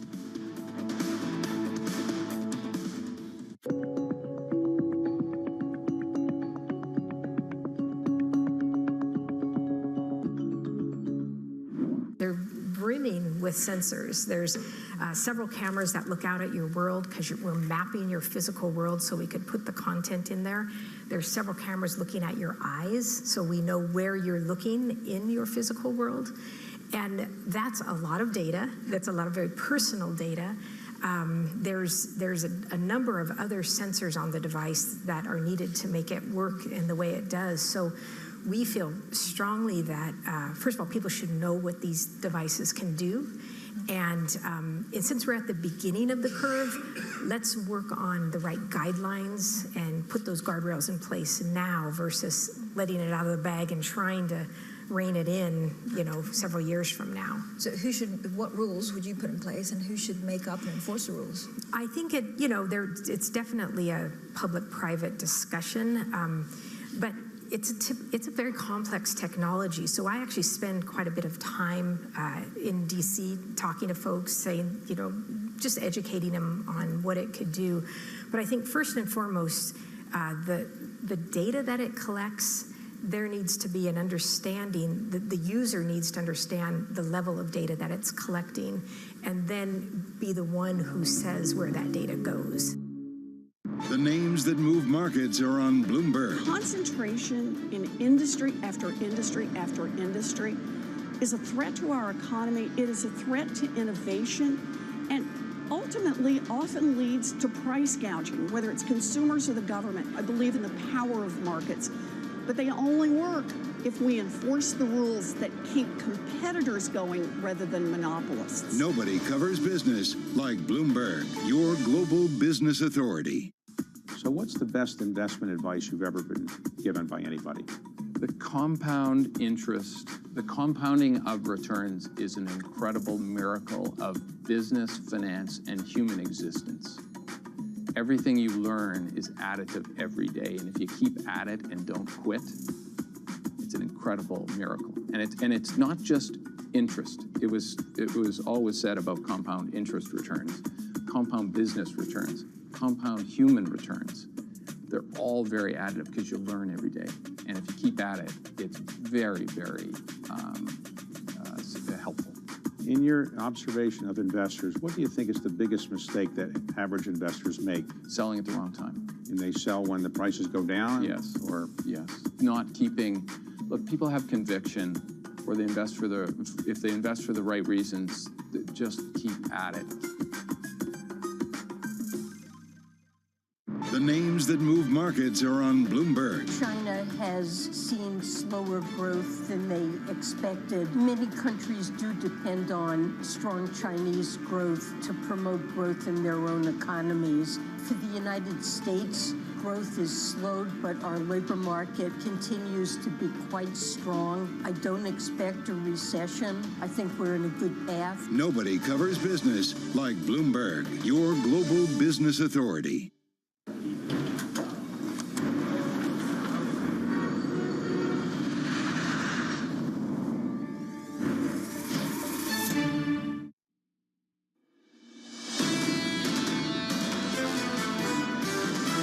It's a favorable development if you can battle inflation without blowing up your system. The Fed remains king. The Fed never once has changed its long-run estimate of where the nominal neutral funds rate is. I think the Fed will come across as dovish. We still expect a small recession. This is Bloomberg Surveillance with Tom Keene, Jonathan Farrow, and Lisa Abramowitz. Good morning, everyone. Jonathan Farrow, Lisa Abramowitz, and Tom Keene on radio and television Monday towards an eventful 10, 11, 12 days out to Thursday next week in Apple. It is about earnings. It's also about central banks. Let's dovetail them together. I think you can conflate both of them in together, earnings and central banks, John. We've got this sweet spot right now, TK, where jobs growth is still pretty decent, unemployment is low, and you can embrace these disinflationary trends. So most people think the Federal Reserve might be one and done. I don't think Chairman Powell is seeing the same things quite the same way. After getting burnt earlier in the year by embracing disinflationary forces, I don't think this FOMC wants to repeat the act. Bear in mind, we're still leaning on the projections from the previous meeting, which indicate that a majority of the committee still look for 1 or 2 hikes later this year, TK. This is going to be a chairman. Most people anticipate this is the consensus view into Wednesday that wants to retain the option to move again if they need to. And between now and September, you'll have a few more inflation prints. What's interesting about this to me, and this goes to the ECB this week, and maybe it talks about our guest coming up, folks, is really front and center. Not a lethargy, but just a leveling out of growth. Bramo's off Norway somewhere, looking at polar bears, and you look at the Norwegian real GDP growth, you look at Scandinavia, and that's what Lagarde has to confront, is a leveling pre-pandemic 5, 8, 10 years, led by Italy and the lethargy there, but there's just a leveling in Europe that there's not in the United States. German growth sucks. Yeah, let's be blunt about it. The manufacturing data in Europe was terrible. Services is coming down to manufacturing. You don't want to see that. Europe, for me, this week is far more interesting than the Federal Reserve. And I'll tell you why. Yes. Because the growth backdrop is far less resilient. If you look at what's developing in Europe at the moment, you've got an ECB that is hiking into weakness. If you ask that question of people on Wall Street whether the Federal Reserve is hiking into weakness in the US, you have much, much more split opinion on that debate, Tom. As for Europe, they're hiking into weakness because inflation is too high. So we've got this really interesting case study, and I remember Guy Johnson, our colleague over in London, said it weeks ago. Europe's really interesting right now because they have got a growth problem, and inflation is still too high for the ECB. That's pretty fascinating. If you are on the side where you think the Federal Reserve can engineer this deceleration and inflation without a recession, totally different dynamic in Europe right now. To earnings and what we're going to see this week, to me, it's each, as Ian Bremmer would say, every nation for itself. It's every company, every story, every narrative for themselves. My most important person this week is Julian Emanuel at Evercore ISI, who does that great daily sum of the aggregate of all those individual narratives. Make it simple. Don't beat, get punished.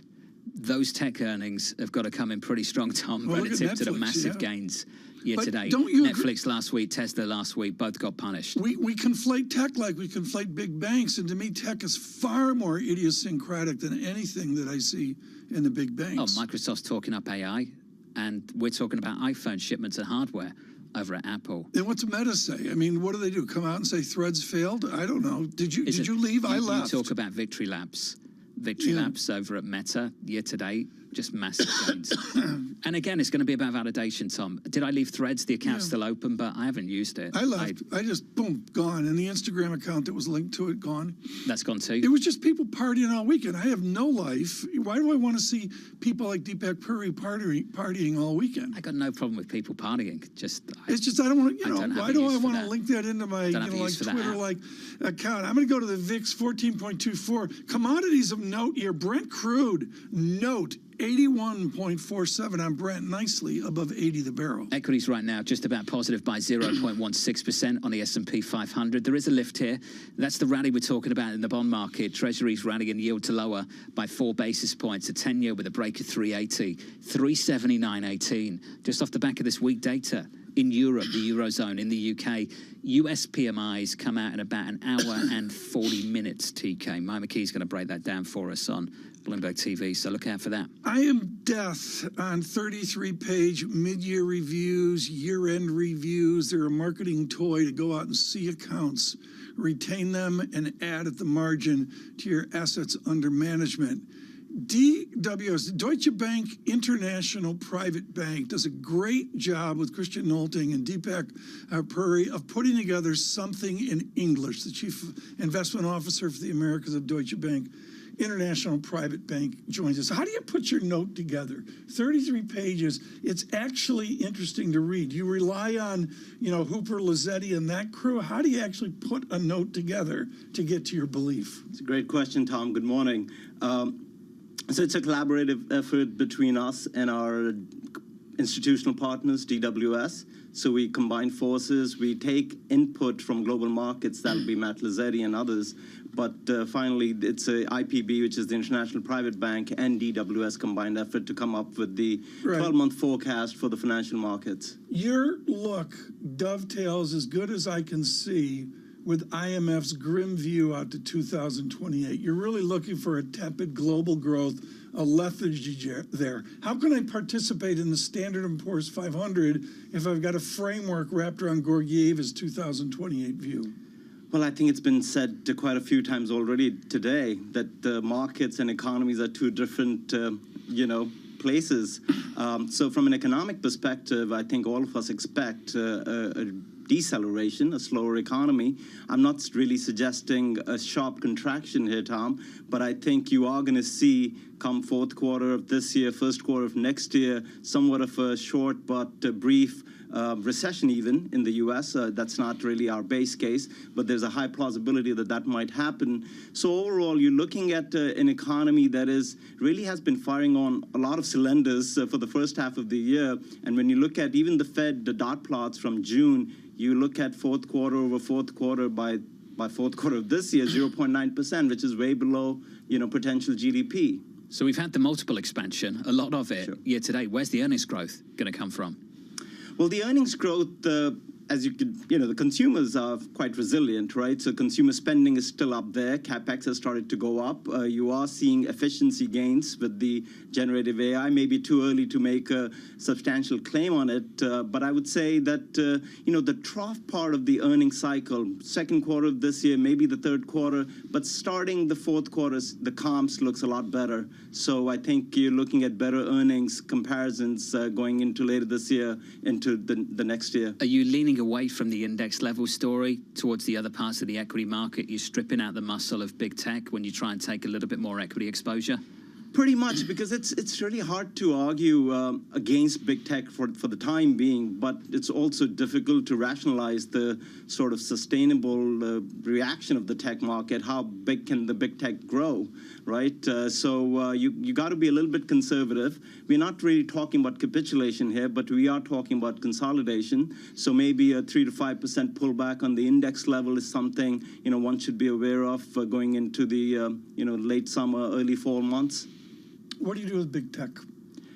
Well, if you are, I think the good thing is that if you are already invested, there's nothing much to do. Stay invested. You just sit there, thank you. Right. You stay invested. Stay invested. Nobody's running around saying go to cash, sell Apple, that. Stay invested. Stay invested. But if you have new money to deploy, I think that's where things are a little bit more, having a little bit of a better entry point might not be too further out. And, given a 3-month T-bill is giving you 5.25%, it's not a bad time to be still in a little bit of cash as you wait for better entry points. They're at their Bloombergs over by the Deutsche Bank Center over in Central Park. Not the Time Warner They go to like a five-course lunch, and then they come back, look at their Bloombergs, and go. Pretty incredible restaurants in the Deutsche Bank It Center. is. Apple, please go down. Please go down. Apple, please go down. We want a Please better go entry down. point. Deepak, let's talk about the people who are in cash, who feel foolish about missing out on this equity market rally.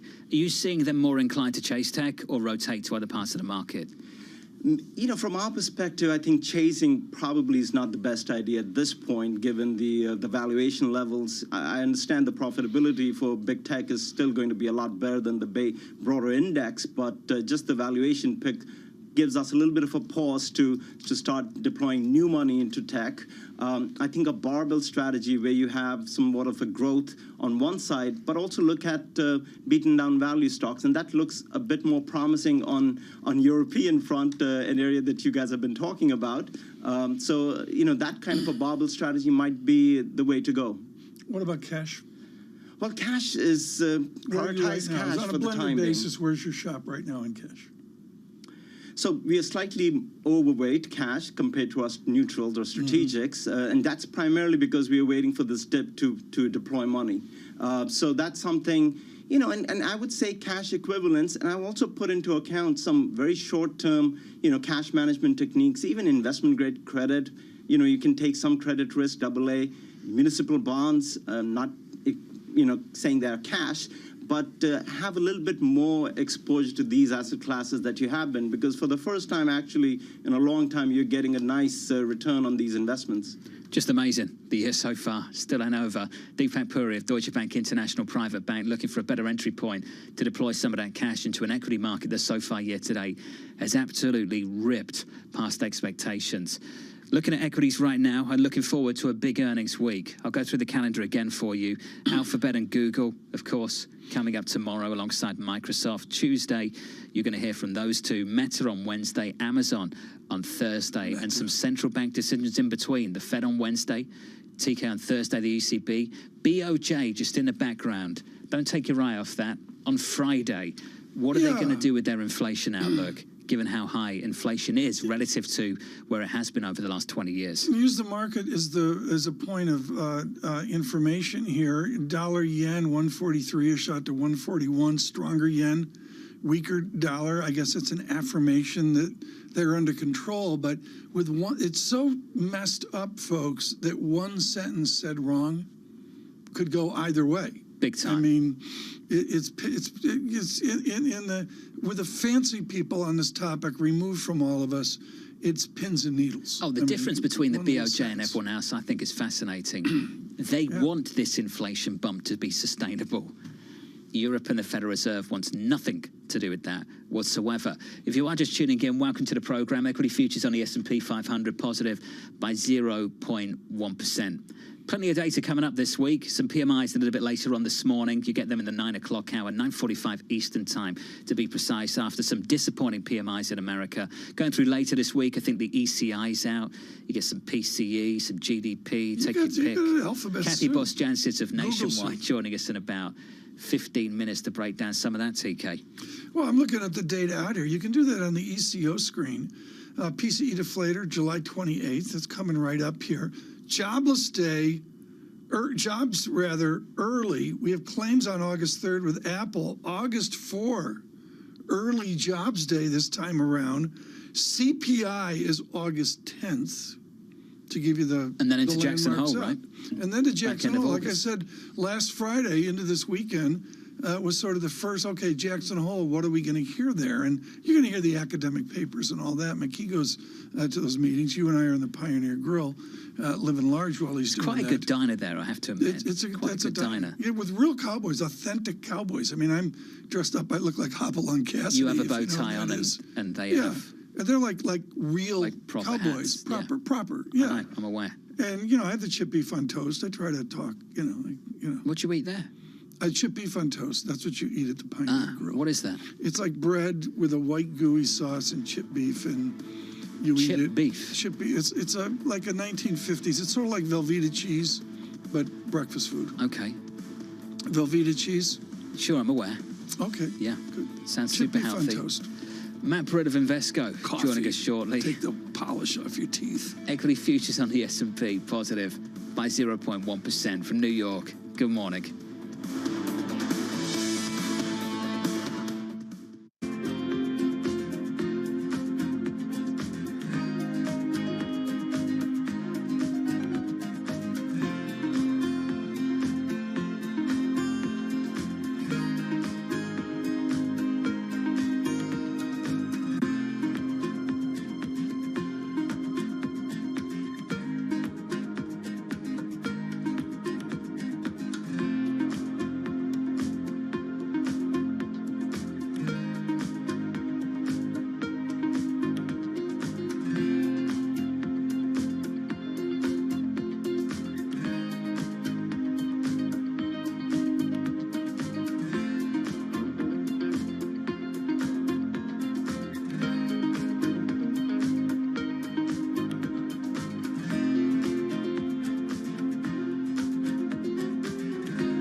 Markets count down in Europe from the financial centers of the world. Bloomberg Markets European Close with Guy Johnson in London and Alex Steele in New York. Real-time numbers, real-time analysis. Weekdays.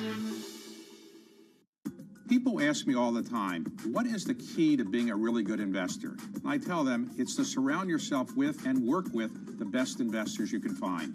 On Bloomberg Wealth, I'm going to take you to meet the greatest investors in the world, the people that I would like to have managing my money. It is a hurricane over real estate right now. We're in the Category 5 hurricane, and it's sort of a black cloud hovering over the entire industry until we get some relief or some understanding of what the Fed's going to do. On the David Rubenstein Show, peer-to-peer conversations, I uncover the untold stories of the world's most successful leaders. Watch Wednesdays on Bloomberg Television. Wednesday, the market expects another rate hike. They're getting the message loud and clear. The Fed wants to go again. The then what is the big mystery. But will it be the last of the cycle? Is it one and done or more to come? Does the Fed make policy based on what they're worried about or what they actually see? Trust Bloomberg for the fastest coverage and exclusive analysis. Twice more is not too high of a bar. The Fed wants all options on the table. Bloomberg Surveillance. The Fed decides. Wednesday on Bloomberg, your global business authority.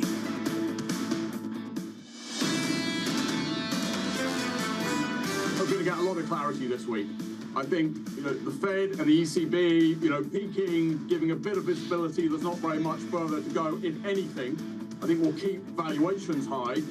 And to your point, we have north of 40% of the S&P 500 reporting this week. I think the baton is now passing from valuations, where you made all your money this year, to earnings. Ben Laidler of eToro, global market strategist. He's been constructive on this equity market all year. He's been right to be.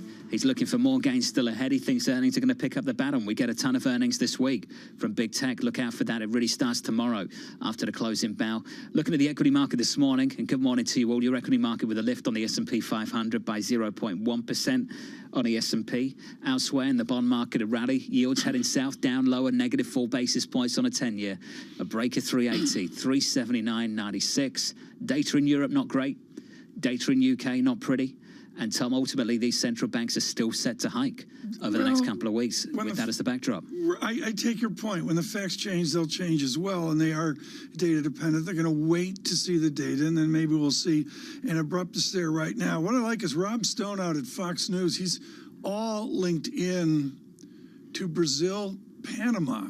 So is our John Farrell. You're watching World Cup surreptitiously here, aren't you? I just watched the third goal against Panama, and it's pretty special. Beatriz Zanerato Yao, I believe is just how you pronounce it. Awesome team builder. If you get the chance to have a look. Just making an impact across America, you think? Oh, yeah, without a doubt. Women's soccer here is huge. And it's getting much bigger in the UK as well. It's good to see. It's good to see in the quality Are we of the into the football. games? I mean, it's 3-0 right now, Brazil, Panama, but I would suggest the next round, it gets a lot more competitive. Yes. Netherlands, I believe. Yes, would be the short answer to that. There's your Women's World Cup coverage for today. We're looking at Beatriz Zanerato. I'll have to wait. I don't see the video yet on that. We'll I've put it out on Twitter, Tom. Oh, did you put it out? I did. You're way ahead of me, you know. Fox Soccer. Excuse me. John put it out on X. It doesn't quite work, does it? It doesn't. Well, you had the best question of the day. What are they called now? Anything we ask Matt Brill is useless. I don't know. What do you call a tweet? I don't know. A post? An X? An X? Yeah. Less than that. Let's save ourselves right now from X with Matt Brill. We do this head of North America investment grade credit at Invesco as well. Matt, it's sort of in a no man's land between high yield. Everybody's all over high yield spreads and all that. And full faith in credit. What do you learn in quality U.S. corporate credits right now? How do you see them out on yield or total return 6 months, a year? Hey, good morning, Tom. Yeah, we've been looking at total returns for investment grade credit, and everybody's comparing cash versus actual fixed rate bonds, and they're up about 3.5% year to date, which is kind of coupon plus, so maybe a little bit ahead of where cash and T-bills are. But going forward, we continue to think there's a pretty good path for them. The inflows have been there. We've seen about 17 straight weeks of inflows, and that's all yield driven. So spreads are kind of neutral over the range, but yields are extremely attractive in the low fives, and that's continuing to draw money in out of cash. Little by little, people are still really hanging on to those T-bills, but little by little, they're continuing to step out the curve, which is creating a pretty good technical. And I think we're setting up for a good 6 months of total return here. Is Invesco, do you see corporate issuance? I have no idea what they're going to do. I notice Apple's like 10, way under debted, but are you going to see a lot of corporate issuance here, or do the CFOs actually clamp down and pull it back? Yeah, so for the most part, you're seeing the typical corporation is saying, this is fairly expensive. I don't really want to borrow at 5.25%, 5.5%. So they're not levering up. There's been less M&A over the near term. We'll see if people kind of adjust to this new rate environment. There has not been a lot of debt coming due. So for most corporations, they have 2-3% bonds. Little by little are rolling off, but they haven't really felt the full shock of the rate curve going higher yet. So we'll see for the typical industrial within the bank space. Banks have been borrowing more. Just in the last week, we saw Morgan Stanley borrow about $7 billion. Wells Fargo did about $8.5 billion. So you're getting the big banks borrowing, but the regional banks are on the sidelines kind of looking at this, saying, wow, this is just too expensive. I'm not ready to issue yet. So, Matt, I'm interested in when they have to borrow, not when they want to borrow. Matt, when do they need to? I remember a great quote from Jeff Gundlach at Double Line, and he asked this question. He said, has a high-yield bond ever really matured? Because they just come out and issue a new one, Matt. And I just wonder, where's that window, that horizon, that maturity wall, the technical speed? Where is it? Yeah, so for the IG market, there really is no maturity wall. They kind of, that's not really an issue there. But the high-yield market, you got about 3% coming due the rest of this year. You got 9% due in 2024. But then it spikes a little bit to something like 15% in 2025. So they'll probably work to address that to make sure, to Gundlach's point, that doesn't come around to maturity. They'll refinance that. But yes, the wall is very, very controlled or very low for the next 2 years, and then it comes a little higher from them. But then it goes back to that point I was making just a little bit ago, that no one's really felt the full effect of this higher yields yet, because they have not had a lot of debt roll off. If and when that comes, the larger percentage of their debt will be at 8-9% than where it is today. I do think this is very good for fixed rate borrowers, though, that they've been able to lock in yields for longer term. It is, you feel the pain right away if you're in the floating rate type of borrower, though. Matt, has it ever been this wide, the difference between a coupon payment for a company, pick any company, and what it would cost them to borrow in the secondary market right now, has there ever been a big difference like this one? Not since the 80s or even the early 80s, late 70s, really, since you've seen this. So normally the bond rolls off at 4%, you replace it anywhere between 3.5 and 4.5, but that's just not the case right now. But I will point out, Tom mentioned something like Apple. Apple was borrowing at 1.5% for a long time, just simply because they could. I think they'll keep that in their capital structure, but a lot of these tech companies, they may just choose to pay it off. They may just say, what, at 5.5%, 6%, it doesn't make any sense anymore. We'll have to see. Clearly, when they're growing at the speed they are, that's still accretive to earnings, but it does change the dynamics at these higher rates. Matt Brill, a delicate question. I don't want you to get in trouble with your general counsel, but it's a bit off your remit, but I've got to go there. Splashed across the Monday zeitgeist, thanks to the FT on this, is challenges in the leveraged loan market. How bad is it? Well, it hasn't been bad yet, simply because the economy is going so strong. As I was stating earlier, a floating rate borrower does feel the effects immediately rather than a fixed rate borrower. So in the loan market, they're going to get hit right away when rates go up. And now you've got some companies borrowing at 11, 12, 13%. That can be very attractive to the lender, but it can also be very punitive to the borrower. As long as the economy stays as strong as it is, they're going to be fine. But if you start to see a hard landing, you could be in more trouble in that particular area of the debt markets. Hey, Matt, thank you, mate, for the update on credit. Matt Brill there of Invesco. Just got a great email from an American, by the way, before I read out this quote, before people get upset. This line on soccer, football in America and going to the game. This is someone who watched Chelsea recently. Americans need to stay in their seats and put their phones down. This is not football, American football, where you have hours of nothing happening. There's a very different way of experiencing the game. I'm not going to share who that came from, but that email came in from a terminal subscriber moments ago, someone who's watched one of the games over the weekend. Huge Deal. I'm hearing it from lots of people. There's an outrage over this new thing where it's cool to, this is not Texas A&M where the fight. Stand up, go get more food, come back. Stand up. It's like the game is secondary almost to it. And, see that a lot of the baseball, right? And well, I say it started with football. I'll let Michael Barr and Bloomberg Business and Sports lecture me on this, but it's a very sensitive deal where a lot of people are saying they wish it was more focused, more polite, more sit down and watch the game. I really enjoyed the time the Tots let me come and see, and the Tots gave me great seats. Thank you, Tottenham, for that. But the bottom line is I really enjoyed the focus of thousands of people. It wasn't on them standing up being idiots. It was on watching the guy score a hat trick for the Tottenham. That was the last time they were good. It was Sun. It was a different rhythm. And then at halftime you go away and get your food and all that good stuff. This is a sensitive issue in American sports right now. Sure. Sensitive for this particular audience member as well. From New York, this is Bloomberg.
for the first, call it 18 years at Chipotle, this was you come into Chipotle along the line, you interact with the crew, and you customize your meal. We've got this separate make line, and it's digitized, and so the orders come in, and they're really kind of staged so that if you say at noon, I want to come in at 1 o'clock, we hold that order, and we will send it to the crew like maybe 10 to 1, Right. so it's ready right when you pull up your car. How do you manage these kind of two different staffing needs, right? And Yes. making sure you have the right amount of people Yes. at the right time. We spend a lot of time projecting sales. A lot of it is, it's part art, part science. We're trying to bring more science and more AI into it. Because if you get the right sales projection, then you know exactly what your staffing needs to be. So if you get the sales right, you can get the entire restaurant staffed perfectly. With just a couple people, our average restaurant now does about over $1 million per restaurant in digital sales. Welcome to the world of decentralized finance. You can see the massive gains for the OG crypto coin. The breakout we have all perhaps long awaited finally realized. We'll see if it sticks. Bloomberg's covering all things crypto, the people, There's no question this industry is composed of some bad actors and some good actors. the transactions, Volumes have surpassed $24 billion per day. and the technology. Stop talking about the technology, start demonstrating the utility. Bloomberg Crypto, Tuesdays.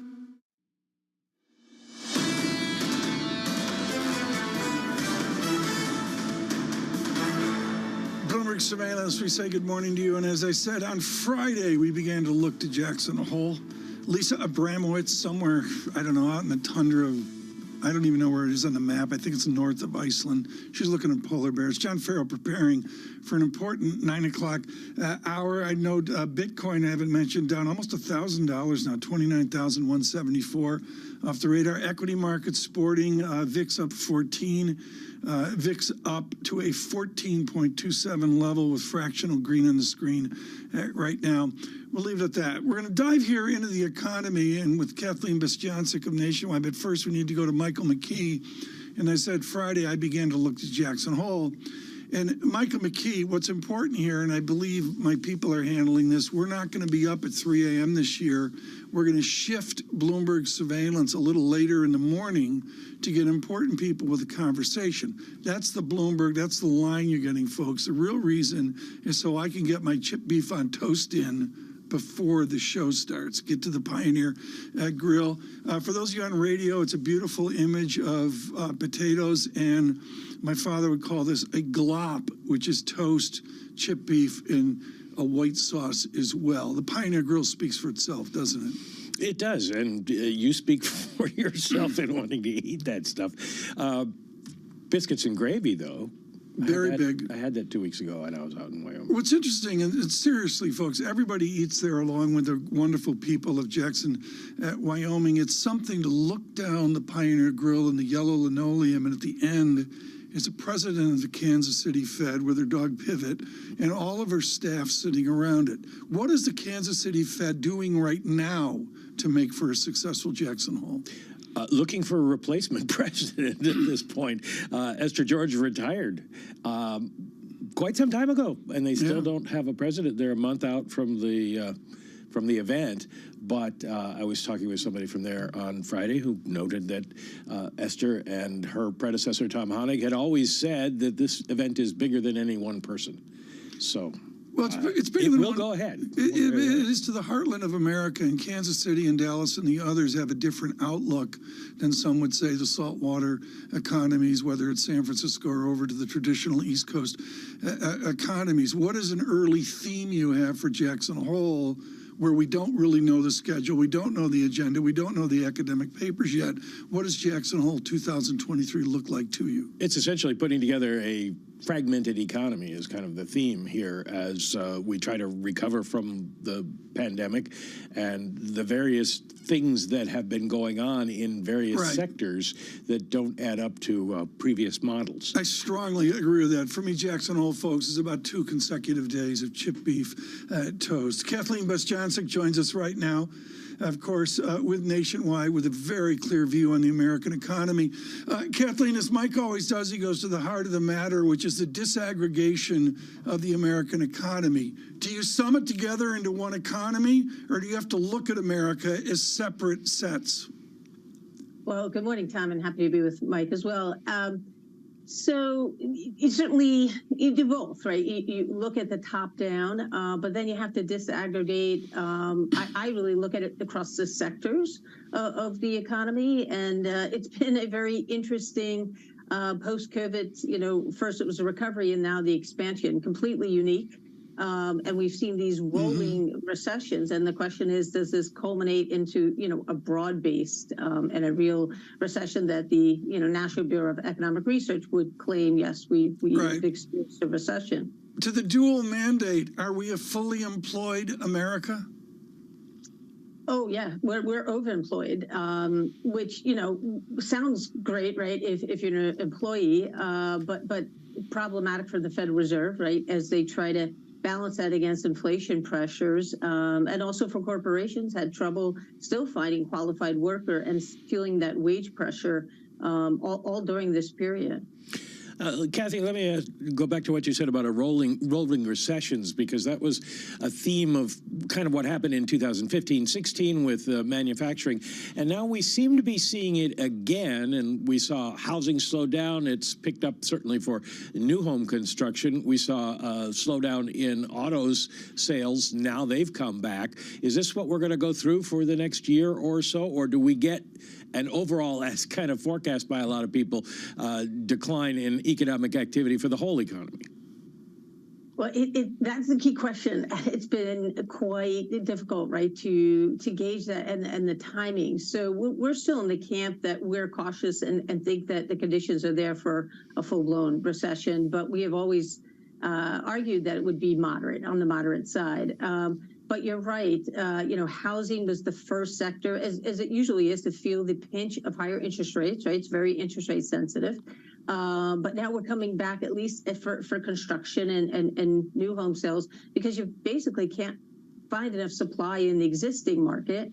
And builders, you know, anecdotally, we're hearing reports that are offering subsidized mortgage rates. You know, 5%, you know, is a lot better than 7%. So that's what's helping on the housing market. Autos is dancing to its own tune. That should be a very interest rate sensitive sector, but it's not because of that long shadow of COVID. There's been a restraint of supply, and there's still pent up demand. Now, maybe auto dealers also like the fact that they have pricing power, and they're kind of continuing that shortage of supply on purpose. Manufacturing, like as you said, globally, we're seeing a manufacturing recession, and it seems to be getting worse, right? In Europe, and China has been a disappointment with this reopening, and the U.S. is still, you know, we've had 11 months straight, like the Philly Fed, showing contraction. So, you know, time will tell. Certainly the labor market and consumer has been resilient enough to offset those other factors. But we think even if the Fed's done tightening, which we expect on Wednesday, the last rate hike for this cycle, we think restrictive rates, you know, eventually going to pinch this economy, and we're going to see a slowdown. A slowdown, but do we actually go negative? Is that based on the idea that Americans are just going to stop spending? Because now we've got real wages rising faster than inflation. That's right. I mean, right now the consumer's finally getting overall some real income gains. But I think the key here is what happens with corporate profits and balance sheet. If inflation continues to trend lower, which is what we expect gradually, corporations lose pricing power. At the same time, we're seeing upward wage pressures remain. In fact, there's going to be a number of strikers coming on, probably with UPS and maybe in the auto sector. So that means you've got sticky wages, that's a profit crimper. And usually that leads to less employment. So I think ultimately that's where, you know, the consumer feels the negative hit is just from less employment. Hey, Kathy, Ben Laidler, market strategist, was on earlier and said he's riveted on a constructive economy that loses steam on inventory dynamics. Lecture us on marginal inventories. I think that's off the radar for so many listeners and viewers. Do you see where marginal inventories won't assist real GDP forward? That is a great point. Inventories many times seem to be working in the background, but when they swing, can be a powerful force and in the business cycle dynamics. It can be a very large drag or maybe an add to GDP. I would say right now that companies have gotten their inventories to sell ratio in better shape, but I would still say there's elevated inventories.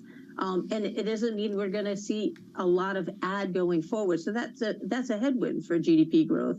Just like, student loan debt repayments coming online, that's a headwind. If we have a strike, so that's going to be a headwind. So one of the things I would say is that, certainly the data's been stronger and it does give some support to the soft landing camp, but the economy still be soft. You have a couple hits and shocks. It's not hard to get us into recession, and that's where we remain still cautious. Will the stock market adapt to this, or is the stock market removed from American economic slowdown?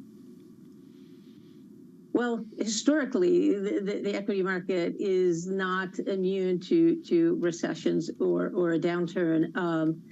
The question is, did we get that already, that correction, and now, is the equity market in better shape? I would argue that valuations are quite high. Certainly, I understand the tech sector and the AI story, but, if we have a recession, profits go down, then it looks a bit rich right now for us. So we would be cautious, and we don't think it is immune to a recession. In that case, Wednesday. The general feeling is the Fed could just sort of stipulate what it's going to do. But what they tell us about the future is what's going to matter to the market. So what do you think they tell us about the future? Do they keep going after one more? Yeah, it is what the FOMC provides in forward guidance, and what Chairman Powell tells us or guides us in the press conference is going to matter. I mean, the 25 basis points seems to be a sure bet at this point.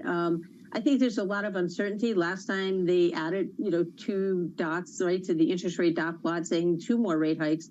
But I think the data's come in better than expected. I think Chairman Powell is going to back off that a little bit, less hawkish, but I think still be steadfast and still be cautious, because they don't want inflation, which is starting to go in the right direction, to reverse gears. And remember, well, that base effect, right? And so inflation is going to pick up because the base effect is going to be less favorable going forward. What's your statistic, real GDP statistic for this second quarter?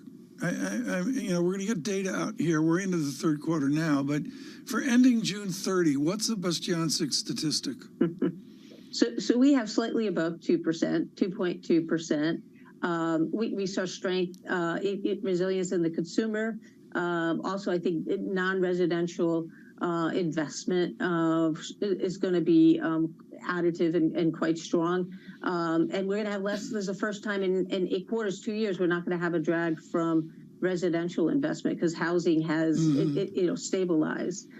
So that's going to be above the Fed's. Remember, the Fed wants growth to be below their potential, which is 1.8%, the potential estimate. So they want to see several quarters of growth has to be, well below 2%. They're not going to get that for the second quarter. Kathleen Bastiancic, thank you so much. She's chief economist nationwide with some wonderful perspective there. Very quickly here, Mike, and I want to pick this up here in a second. Where does international come into this? Off the back end is net exports, net imports, China X minus M. Is that part of this discussion forward? It's a minor part of it at this point. Minor. Because trade has not been a huge factor in the overall growth picture for the United States in recent months. And you've seen people say, the interesting thing about China is that it's not making a major impact on the U.S. And they are sort of the third biggest trading partner. We're going to pick up on this. I think it's an important theme with Mike McKee as he gets ready for a Fed meeting on Wednesday. Futures up 6, the S&P up 0.2%. We say good morning to all of you on radio and television. Lisa Abramowitz on assignment somewhere off with polar bears. I don't know. It's like I looked up the map. Spitsbergen, Svalbard. It's like a hunk of land. It's like on the way to Iceland or something. Well, she's probably going to have some great pictures of the Northern Lights. Oh, I think so. They go around the world. I mean, that's like a latitude thing, right? We don't see them, do we? Even if without New York's light. Not so much here. It's too light here, but they have been visible. If you get up to Yonkers, they have been visible much farther south than usual this year. Unusual conditions. Okay. your astronomy report with Michael McKee, and of course, John Farrell getting ready for the 9 a.m. hour. I want to go back quickly here, Mike, to this idea of domestic final sales. That seems to be front and center versus the international component. Yeah, well, you take out the exports, as you say, and also we take out basically government sales. We know that the government's spending a lot of money on weaponry and things like that at this point, but it is what consumers are doing, and that's the key issue. Consumers and business, but the key issue is consumers. Everybody thinks that they've spent down their pandemic benefits, and the inflation rate has eaten away at their salaries, even though right now we're running ahead of that, and they're going to pull in their horns. Now we've got coming up back to school, and then you've got the holidays. So if you're going to see any kind of serious slowdown, Tom, it's going to have a major impact if consumers pull back. But a lot of that is confidence, and confidence has been going up. This just out. We mentioned this with Anne-Marie Horton earlier, as we do on Bloomberg Surveillance. The Israeli parliament, they approved their controversial judicial oversight law. That from Bloomberg News reporting moments ago. Please stay with us worldwide. This is Bloomberg Surveillance.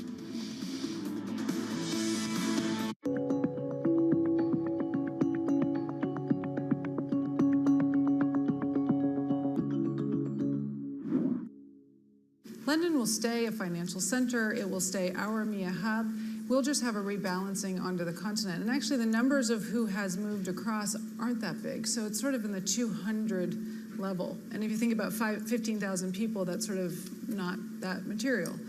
And so I do think both will basically continue to grow and continue to be very relevant. What will change, though, and the big thing that's changing, is actually the risk-taking is what's going to move. And so we've historically had risk-taking in the UK.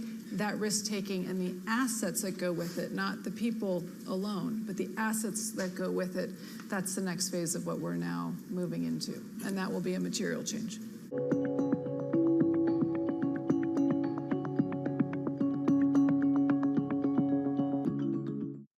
People ask me all the time, what is the key to being a really good investor? And I tell them it's to surround yourself with and work with the best investors you can find. On Bloomberg Wealth, I'm going to take you to meet the greatest investors in the world, the people that I would like to have managing my money. It's a hurricane over real estate right now. We're in the Category 5 hurricane, and it's sort of a black cloud hovering over the entire industry until we get some relief or some understanding of what the Fed's going to do.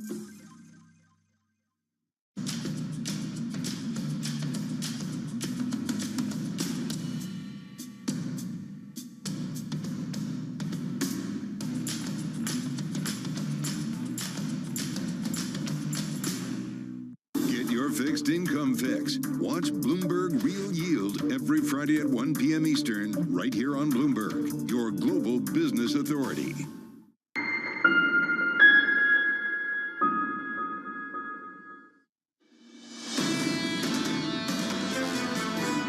The number of airlines went out of business. A lot of capacity has been pulled out of the market. We're actually only operating at about 93% of pre-COVID capacity in Europe at the moment.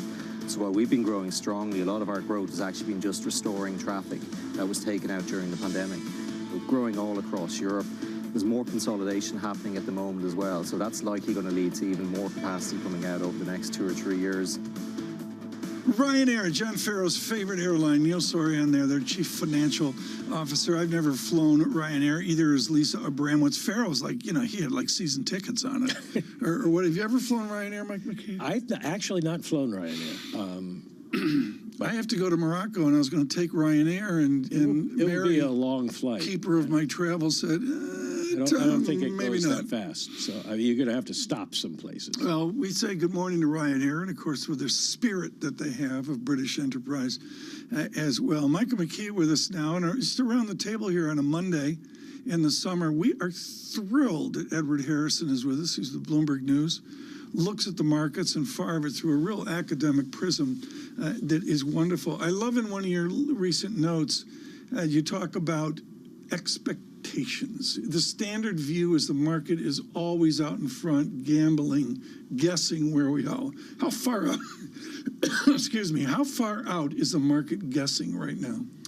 I think bond markets at a minimum are guessing at least through 2024, and they're seeing that the Fed is very close to ending their rate hikes, and then they're going to have some cuts all the way through the end of 2024. On the other hand, I think equity markets are not looking that far ahead. They're looking at the soft landing. And they're bullish as a result of that. Is there effervescence there? What I noticed in the reading over the weekend is a polarity between a retail that's in love with Apple as a generalization and institutional Wall Street that's very cautious. And am I right, institutional Wall Street is behind in terms of performance for the year? Right. And, basically the market, the institutional investors were too pessimistic relative to what actually occurred, and so they've had to leg into this, and as a result, their returns. Leg in, Mike, means catch up. Start with talk for catch up. Leg into it. Their returns have lagged as a result, but the flip side of that is if the economy doesn't hold in the second half of the year, you could see a very quick unwind of the bull market that we've seen thus far. Bond market intrigues me because you say they're looking out over a year, basically, into 2024, and yet every week they seem to change their mind about what's going on. So does anybody have any confidence about where the economy and inflation are going to be? No, I was talking to colleagues just now, and we were all talking about the soft landing. We were talking about 1994. We were talking about 1998. 94 is what St. Louis Fed President Jim Bullard says we're going to go into now, and I think the market is more in belief of that. But when you look at the PMIs out of Europe today, you think to yourself that actually that there is a lot of downside risk to the economy going forward. So no one really knows, and I think these next 2 months are going to be pivotal between July and September. This meeting that we have for the Fed that's coming up, we know that they're going to hike, but what happens in the next 2 months from the economic data? I want to make not a correction, but an amendment to the news that we said on the Israeli parliament. This is happening in real time in the late afternoon in Tel Aviv and Jerusalem. And AP has come out with not a correction, but just a nuance here. I had said that we had seen in Israel the passing of this controversial legislation. The Associated Press reports that Israel approved a key part of the contentious legal overhaul. I just want to make that nuance there so that we have that right. Mike, why don't we continue? Yeah, we'll want to get more on that because they're talking about a compromise over there, and if they could get that would be great. Let's go back to what you were saying. You said between July and September, the data are going to be really important. Are you in the, if they're going to go again, they'll go in September camp, or do they skip September and go to November? I'm sort of in that second camp, Mike, because I think what's happening is that we're reaching that plateau very quickly, and there are some members who are not on board with going every meeting. And so, the compromise that we saw, which I thought was slightly incoherent in the June meeting, was that we're going to actually raise our rate hike projections, but then we're going to pause at the same time. What that's telling you is now we're at a point where we need to have some sort of compromises in the FOMC in order to get more unanimity around future policy decisions. So I think that September will be a pause in all likelihood unless the data are really hot. Does it fold into market analysis? Does all the Fed babble what Mike McKee lives 24/7? Does it fold into my equity market outcome? I think, it does, because the market has been wrong-footed, the bond market, and as a result, that's fed into, and in a positive way, into the equity market. The bond market now has to take back a lot of the pessimism, and that's fed into the equity market seeing very good things. Because remember, we're in the middle of an earnings recession right now. This is the nadir, supposedly, according to analysts, of the earnings year-over-year comps. If the economy is not as good as we think it's going to be going forward, perhaps actually we will see some downside risk there as well. Again, to institutions, what do you see in the cash dynamic now in the equity market? I mean, we talk about 60-40, or some people will say 60-30-10, 10% cash. Interview after interview, people are like, oh yes, we're over cash, we're at 4%. We're over cash, we're at 5%. Is there a lot of cash out there? You know, I really don't know how much cash is on the sidelines. My thinking is that whatever cash has been on the sidelines is quickly coming back into the market. What do you think in terms of that, of the Fed's continuing QT and the Treasury still selling stuff? And it looks like we're seeing the reverse repo facility shrink, but bank reserves are not. So it's working out like the Fed wants, and that money, where's it going? Into the markets again? Well, yeah, I think that, as long as the data hold, that money can still go into the markets. Treasuries, etc. I think that it's going to have not that much of an impact because it's overwhelmed by the view of where the Fed is headed.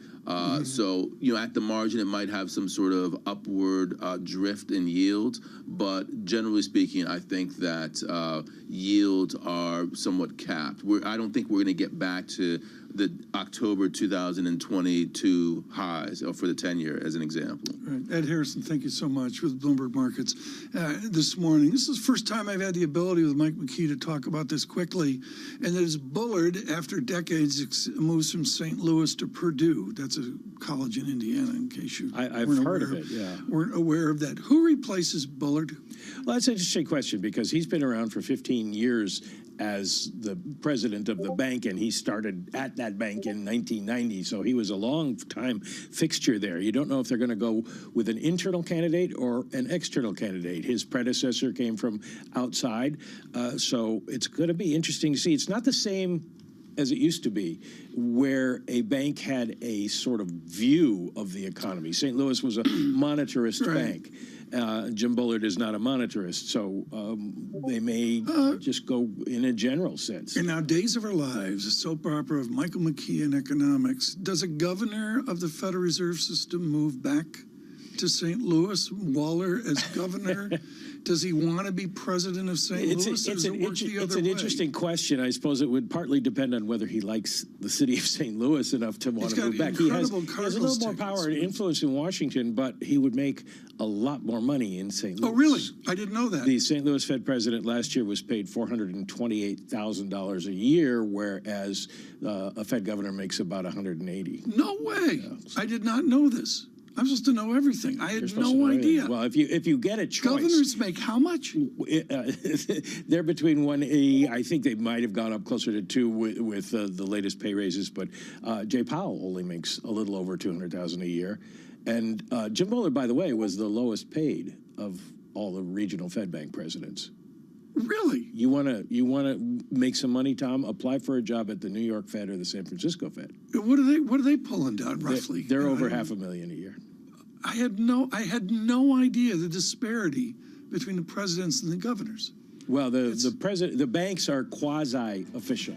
And so they're run like independent institutions, and they have to have what they call competitive salaries. That explains it all. No wonder Lyle Brainerd went to the White House as well. Michael McKee on personal finance and our public servants as well.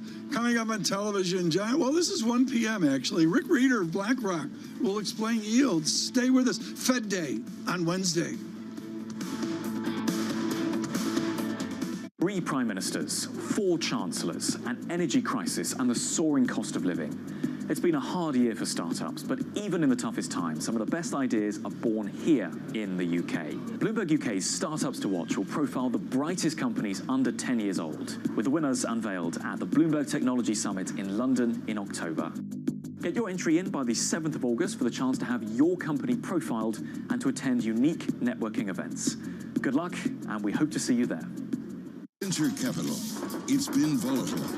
From bank crisis anxiety to AI exuberance, Caroline Hyde and Ed Ludlow chat with the biggest names about the latest tech trends. Is AI going to dominate the earnings narrative for this sector this week? I think we're seeing opportunity and potential platform shift that we haven't seen in a long time. If you're a company today and you're not embracing the changes that are taking place with AI, you're going to be behind. How do you prove to the investor base that you haven't just tacked on AI to make yourself sexy? It's very hard to differentiate if you're not experienced with AI. The startup stories. We think this is a watershed moment for technology. Certain categories are more exciting than others.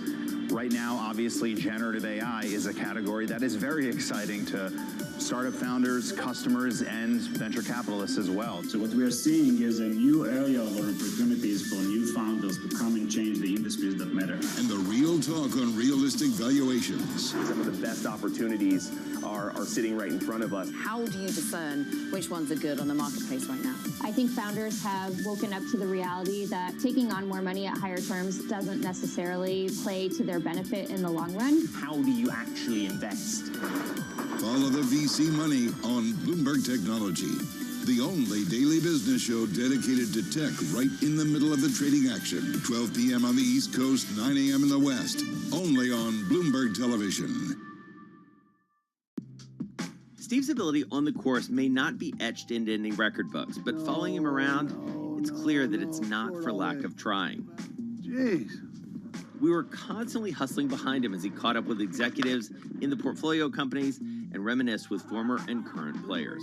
He's a day trader. He caught himself self-made day trader. Yes. And so he's on the bus after a game in New England, and he's day trading on the bus, and Bill Belichick sees him and cuts him on the spot. You know, in many ways, it's a convention, right, of the people that I don't see maybe once a year. And so it's kind of all come together. My firm, our charity, our fundraising efforts, and then the friends that are around. My dad and my brother, it all happens right there as a confluence of all these parts of my life that have found its common center.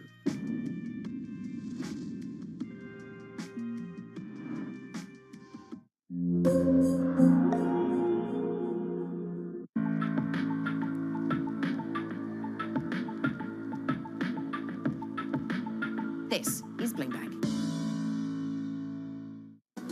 Let's get your week started. Live from New York City this morning. Good morning, good morning. Your equity market just about positive by 0.2%. The countdown to the open starts right now. Everything you need to get set for the start of U.S. trading. This is Bloomberg, The Open, with Jonathan Farrow.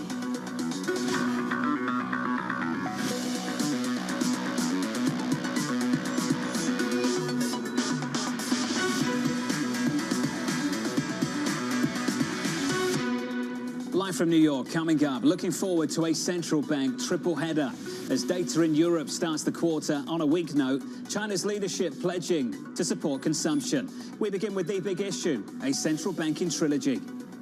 It's certainly a big week. They're going to hear from the three central banks. The Fed and the ECB. The BOJ. The Fed remains king. They will deliver a July hike. That's in the cards. 25 basis points at the ECB and at the Fed for next week is priced in. Pretty well priced in. The ECB is still catching up on the policy front. The central bank and the council is very anxious about inflation. They're probably going to hike, a little bit more than the Fed. ECB bank general start to sort of blink. BOJ stance on yield curve control. They might widen the yield curve control. The question is, what kind of signal do they give us? We need clarity from the central banks. We're going to get a lot of clarity this week. Let's hope so. Joining us now to discuss, John Hancock's Matt Miskin, Lisa Hornby as Schroders. To the two of you, thanks for being with us. Lisa, first to you. What to expect from Chairman Powell on Wednesday? A hike, and then what? Yeah, I think really the only question is what happens after Wednesday. I mean, the 25 basis points hike, I think, is a done deal.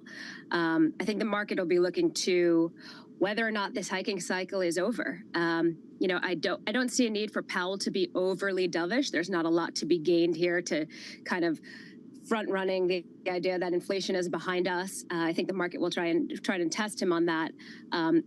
But I do think the key will be whether or not the improvement in inflation is enough at this point, or whether they want to see some labor market softening in addition to what we've seen on the inflation front. my suspicion, this is probably their last hike. I think that, monetary policy works with a lag. I think policymakers know that. We're seeing, some evidence in some parts of the data of slowing, but I don't think that they want to directly say quite yet that this is the end of it. I think they want to leave the door open and stress that data dependency here. Matt Miskin, he's been burnt once, embracing disinflationary trends. Do you think he'll risk being burnt twice? No, and I think he almost has to be like a parent in that he almost has this threat out there of, hey, if things get too out of whack here, I'm going to have to keep raising rates. And Powell's really going to have to do a lot of the heavy lifting. We don't have the summary of economic projections kind of still reaffirming those higher rates by the end of the year. So Powell's going to have to take the mic in the press conference and really guide to a firmer outlook, meaning rates staying where they're at. But for us, really, this is likely one and done. And that, like the other guest here said, that we're going to need to see this lagged impact of monetary policy that we think is going to hit in the back half. And that's going to really cause growth to decelerate in our view. We're waking up to weaker global growth this morning. We think that's going to be the trend of the second half of 2023. That seems to be the suspicion that a lot of people share. We caught up with Ian Shepperton of Pantheon Macroeconomics a little bit earlier this morning, Matt, and he was saying slower growth, downshift in payrolls, better inflation prints, make a September hike very unlikely. Do you think that weakness you anticipate will become apparent by the time we get to September, and why? Yes, we do. And really what you're seeing is the jobs market. Basically, the whole outlook of the Fed is being held on by one data point, and that's initial jobless claims. I spent all weekend just looking at this. Initial jobless claims coming back down to 220,000. It's almost like that is, the meme where it's showing that's holding on the whole financial system like Excel is or something else. It's basically all coming down to that. And if the labor market starts to crack, which it's already showing this deceleration, you're starting to hear about this in some layoff announcements, but if initial jobless claims rise by September, which in our view, they are likely to do so, that's going to mean the Fed's got to look at the other side of their dual mandate. They've got to look at employment eventually. And we think that's going to be the second half story. That's going to cause them to pause and even start to potentially talk about easing as we get into 2024. So, Lisa, two issues then. You could get this slowdown in jobs growth. Maybe you get this weakness in the labour market, though we should know that people have been talking about that for the last 12 months and it still hasn't happened in a material way. And, Lisa, what it might come down to is tolerating higher inflation. PIMCO is saying they'll tolerate 2 point something, maybe 2.8, maybe 2.9. Do you see them tolerating that at the Fed? Absolutely. I think they almost have to. I mean, almost by definition of managing this debt burden in this economy, you almost have to have some sort of surreptitious deflation of the debt. And the way you do that is having sort of higher nominal inflation over the longer term and keeping policy rates lower than that inflation rate would suggest. So I absolutely think that's the play. I don't think they want to say that quite yet. I think it'd be very, very premature for them to acknowledge that. But I think in reality, that's probably the world we're heading for, one where they tolerate slightly higher inflation. Elisa, if that is the world we're heading for, how do you think this yield curve evolves with that in mind? I think in our view, the curve will end up steeper over the next, let's say, 12 months. It's just a matter of when that steepening really starts to emerge. We've been hesitant to start putting the steepening trade on just because of the cost and the timing. Getting the timing right is really important. This curve is very inverted, and I think the market doesn't want to start re-steepening the curve until there's conviction that there are some cuts coming. And the Fed is definitely pushing on this mantra of higher for longer, which has challenged the idea that there's cuts in the next sort of 6 months. Those cuts have been pushed out, and they're much fewer in sort of middle end of 2024. So I think we have to wait a bit longer to see the curve materially re-steepen. We may get some fits and starts, but I think ultimately the curve belongs in a much steeper place than it is today. Matt, can it get any more inverted than it is today, with a 2-year at 483 and a 10-year at 380? It's unlikely, and I think Lisa's right. I mean, I think eventually we get a bull steepener out of this. That's what typically has always happened after inversions to this magnitude. There's only one way out, historically speaking, and that's the 2-year dropping faster than the 10-year, and the 10-year dropping in sympathy with that. I do want to just hit on one other thing, John. You were talking about the Eurozone as a microcosm earlier on surveillance, and that to me is actually a huge point, right? So what we're seeing right now in Europe is they're raising rates into a recession to take down inflation. When you talk to Lisa about will inflation come down? I think Europe is a great example for the Fed to look at and say, look, they might have to keep tight policy even as the economy hits a recession. To me, that likes bonds even more. It's just a matter of timing. Yeah. But that is a development that I think is really key that the Fed's watching. If we had that dynamic stateside that Europe has right now, risk assets, I imagine, would look very different. Hiking into weakness, you've still got an inflation problem, and the PMIs look absolutely brutal this morning. Europe needs a favor, and it needs that favor right now from China. We had top leaders meeting. It starts this week. It started today with the Politburo, the leading body of policymakers led by Xi Jinping. On the latest down in Washington, I can get across to Enda Karen for more. Bloomberg's very own. Enda, what have we learned from China this morning? Probably not much of a spillover for the global economy from this, John. This is the Politburo meeting. They focused on boosting consumption, helping out the real estate sector, and a lot of talk about alleviating debt on local governments as well. So within that, there might be some debt restructuring and debt swaps. Our colleagues have reported some measures to boost consumption, make it easier to buy cars and furniture, for example. And then the real estate side of things, measures expected there to try and speed up the purchases of property given the two-year real estate slump. Now, no change to the fiscal policy outlook, no change to monetary policy. Markets were disappointed by it. A lot of economists saying fairly modest steps by the government seem to be focusing on sustainability over big bang bazooka. So I think anyone looking at China from the outside in this morning, hoping for a big lift for the second half of the year, probably won't be getting it from this announcement. Pretty incremental stuff. Enda Karen down in Washington. Enda, thank you.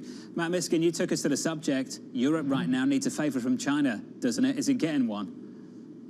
That seemed like rerun headlines. Is this what we're doing now, where we're just like recycling headlines of past meetings, or in the Eurozone that has happened, or in the oil markets? But really, that's not incremental. And to your point, John, I think that's really what's actually helped the euro and European equities is this constant China headline development of more stimulus, and that's what it's been trading on.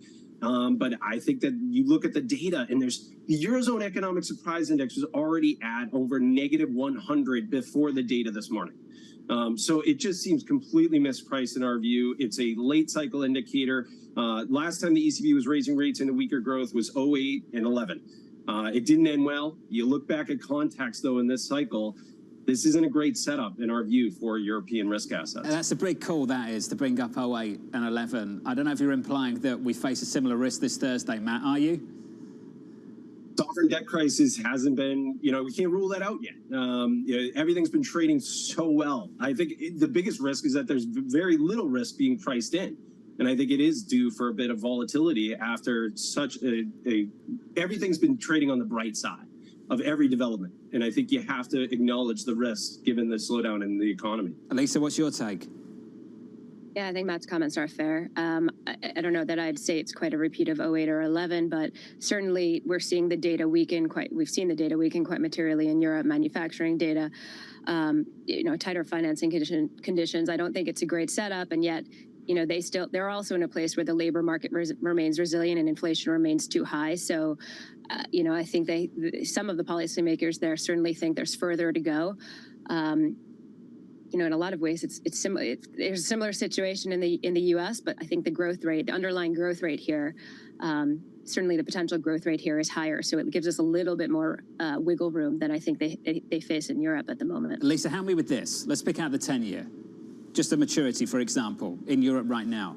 If we face more economic growth weakness, but we face more inflation and it's sticky and it's a problem for the ECB and they have to keep hiking, should I buy the 10-year in Germany?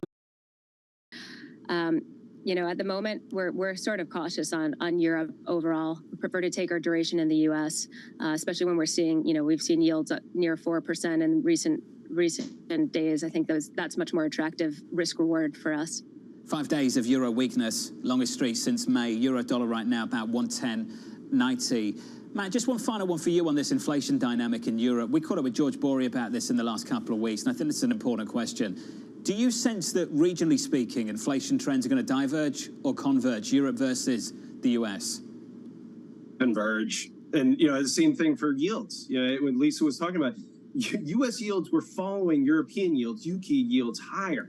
And now as they start to roll over, that's going to be an anchor for US yields. A lot of people are like, well, there's all this divergence. At the end of the day, we're in a global inflation cycle, and we likely are only going through the part where disinflation is being materialized through the supply chains being normalized and some of the commodity shock coming off. We probably haven't even felt the tighter monetary policy part, which is what we're going to feel in the back half of this year into 2024. That's on a global basis. It's a disinflationary phenomenon that is likely to be global in the back half. Matt Miskin, it's Monday. I can't get my words out either. Matt's going to stick with us alongside Lisa Hornby, about 18 minutes away from the opening bell. Equity futures positive by 0.2%. Let's get to Abby for some movers. Morning, Abby. Morning, John. And one reason the futures are higher, Apple, the largest member weighting to the S&P 500, up modestly, but poised for its first up day in 3. This as the company has held its iPhone view for the year. They're targeting 85 million units, roughly in line with last year. Tesla, on the other hand, not so much, down 1.4%, heading to a fourth down day after profitability concerns did emerge last week in their recent earnings report. Plus, this could possibly be some sort of weighing in on X, or the old Twitter. And then finally, take a look at AMC, soaring up 33.4%. This as a stock conversion plan was halted by a judge, but some experts are saying it will go through in a modified form. If that happened, John, a huge overhang is gone for that stock. Abby, thank you. Coming up on this program, investors gearing up for a huge week of earnings. Tech earnings are going to be, very important as far as holding up this market. Our baseline view, though, we upgraded tech in March. We think we're in a resting period. We still think tech is leadership. Results from Microsoft, Meta, Alphabet, Amazon, all on the agenda this week. That conversation up next.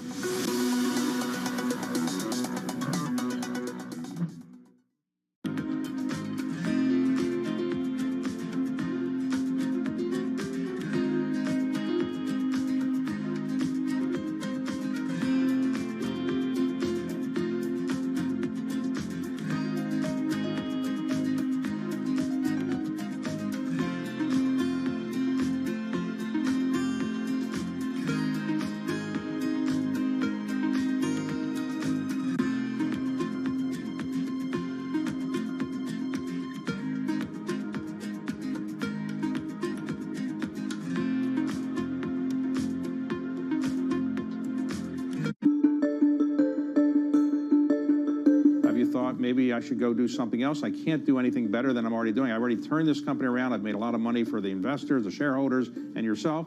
Are you happy doing this? You're going to do this for the foreseeable future? I'm going to do it for the foreseeable future. I love what I do, and the reality is we've accomplished a lot. As you described, we've made Blackstone a lot of money. We made our shareholders a lot of money. More importantly, we've grown the business, and we've been a huge engine of opportunity. If you think about all the jobs we've created around the world, all the communities we've made better places, all the ownership groups who we've helped grow their business, and having built a world-class culture, the opportunities we've created for upward mobility for people.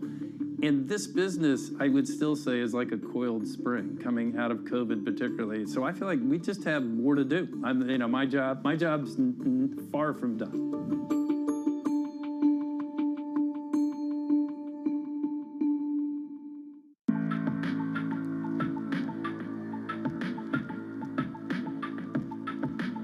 This is Bloomberg.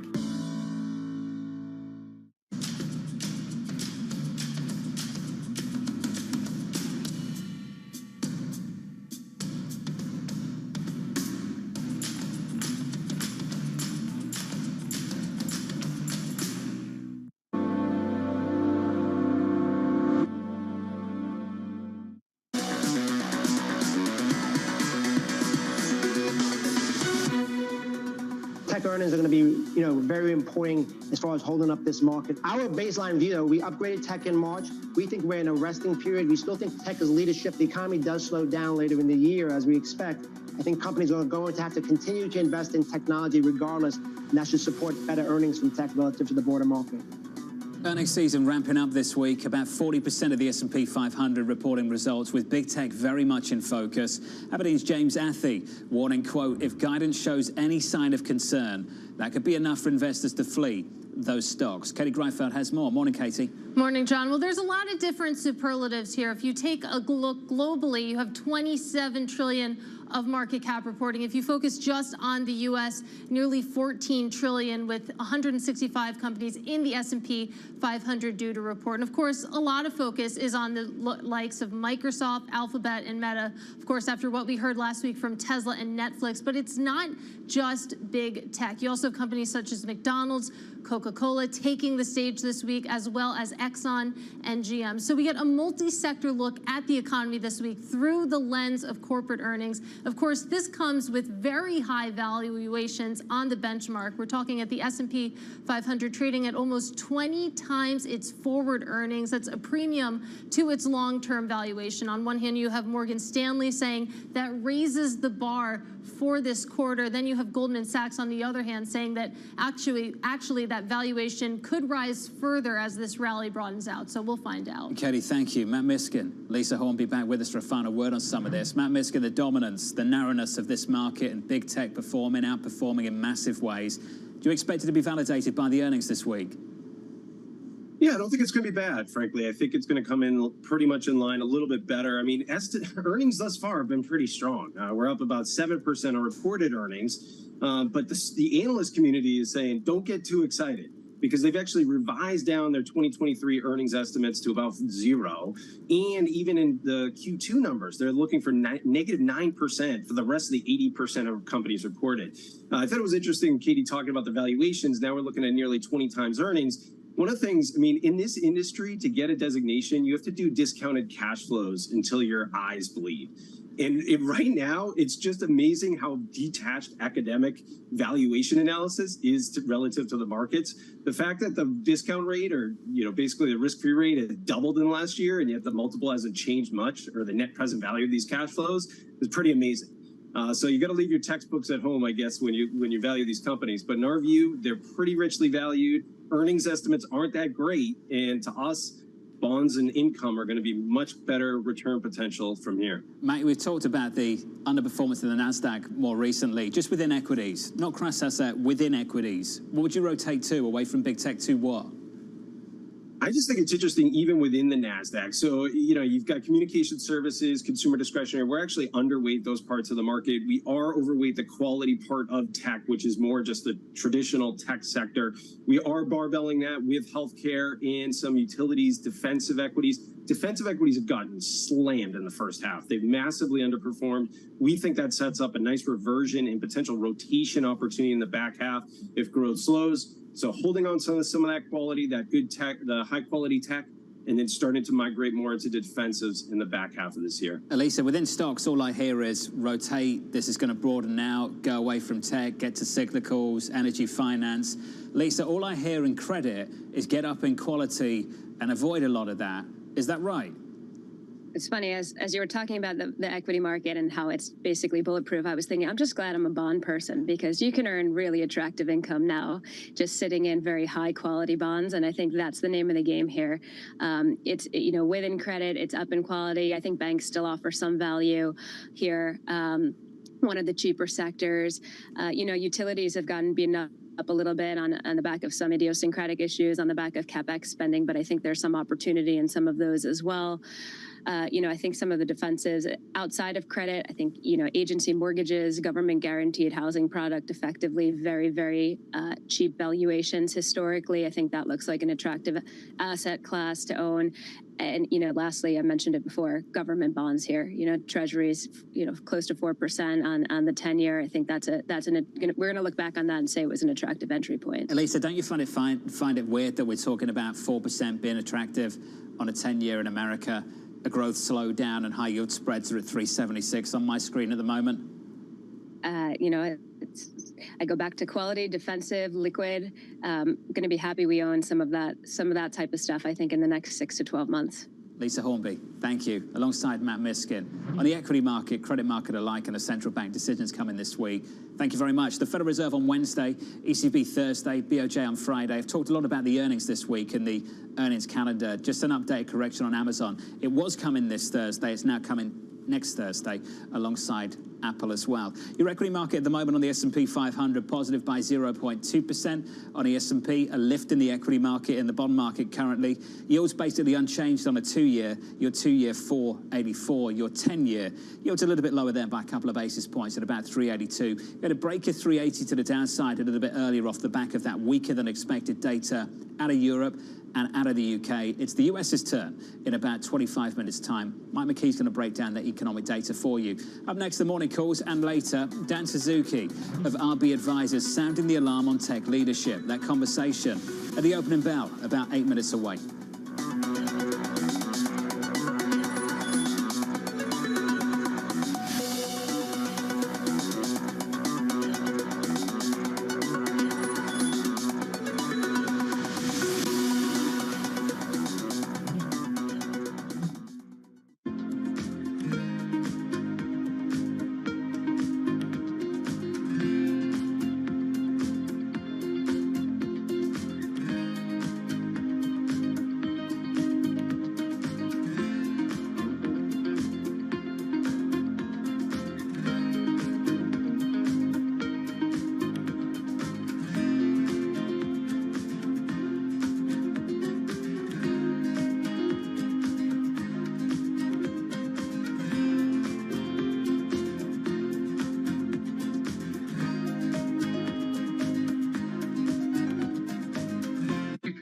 Crucially important, and I think we've moved from this attitude from it's an indulgence, a waste of time, almost an illness that needs a cure. For something as universally important to human life as sleep, mysteries surrounding its necessity and utility have only just been recently uncovered. Some of our biggest discoveries were in the 1970s or 1980s, and so it makes it a really exciting field because it seems as though we're uncovering new insights each and every day. Some scientists are going further to find out how sleep and what happens there can be harnessed to further expand our understanding. It's easy to memorize things. That makes you smart if you can spit back a lot of facts. But if you want to be wise, if you really want wisdom, you got to know when and how and why to use that information. And that's what your brain figures out while you're sleeping.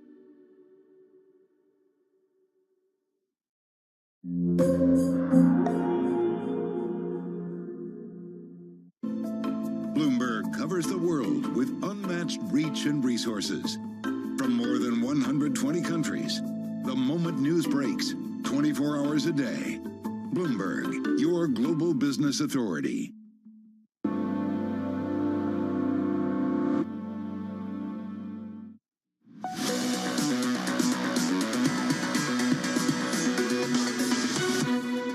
About 5 minutes away from the opening bell this morning. Good morning. Let's start with equities. A little bit of a lift here on the S&P 500, up by 0.2%, nudging a little bit higher, in line with the Nasdaq. Not the story of last week. Underperformance on the Nasdaq 100, a bit of outperformance on the S&P, the equal weight, and all that other good stuff.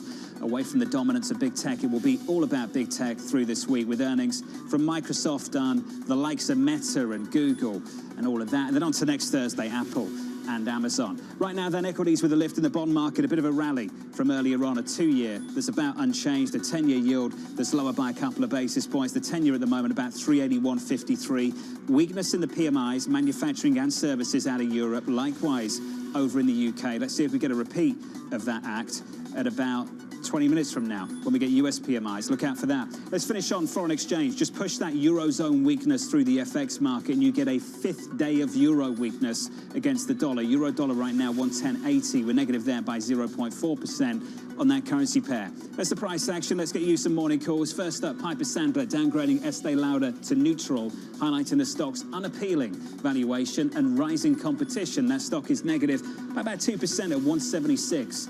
In the pre-market. Your second call from UBS, downgrading Tesla to neutral, seeing limited upside following the stock's massive rally this year. We're down 1.3% there to about 256 in early trading. And finally, Baird upgrading Netflix to outperform, growing increasingly confident in the company's execution and new advertising strategy. We're a bit softer there, weaker, after a pretty dreadful week on that stock last week with negative 0.4%. Coming up, Dan Suzuki of RB Advisors saying big tech's narrow leadership is unsustainable. That conversation up next. Your opening bell just around the corner.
large Chinese technology companies, let's say Alibaba, Baidu, Tencent, they have gigantic market values and they're very prominent in China, not as prominent outside of China as obviously in China, and certainly not that prominent in the United States.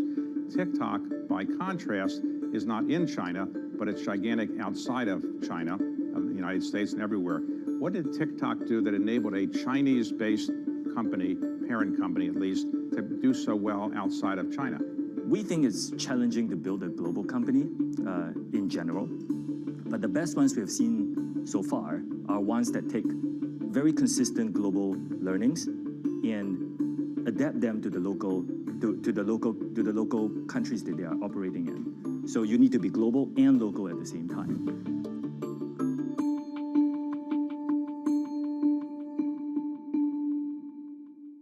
Welcome to the world of decentralized finance. You can see the massive gains for the OG crypto coin. The breakout we have all perhaps long awaited finally realized. We'll see if it sticks. Bloomberg's covering all things crypto, the people, There's no question this industry is composed of some bad actors and some good actors. the transactions, Volumes have surpassed $24 billion per day. and the technology. Stop talking about the technology, start demonstrating the utility. Bloomberg Crypto, Tuesdays. Markets countdown in Europe. From the financial centers of the world, Bloomberg Markets European Close with Guy Johnson in London and Alex Steele in New York. Real-time numbers, real-time analysis. Weekdays.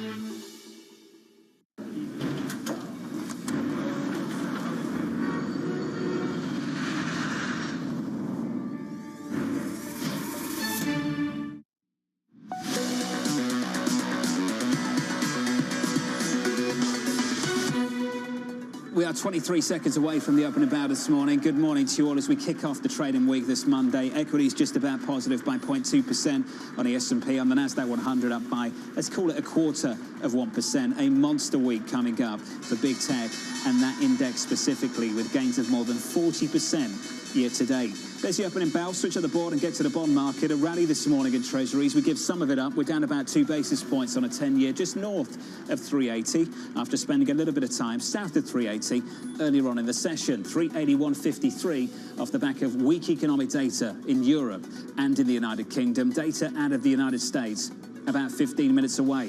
The single currency, the euro, 5-day losing streak. Weaker euro, weaker euro, weaker euro, weaker euro, weaker euro. I think that's 5 times. Euro dollar 110.80 on that currency pair, negative 0.4%. And crude higher by about 50 cents, $77.56. We're positive by 0.6% this morning. That's the cross-asset price action. Here's a single name, AMC. The company today revising its stock conversion proposal after a judge rejected an earlier version last week. The CEO writing in a letter, AMC must be in a position to raise equity capital.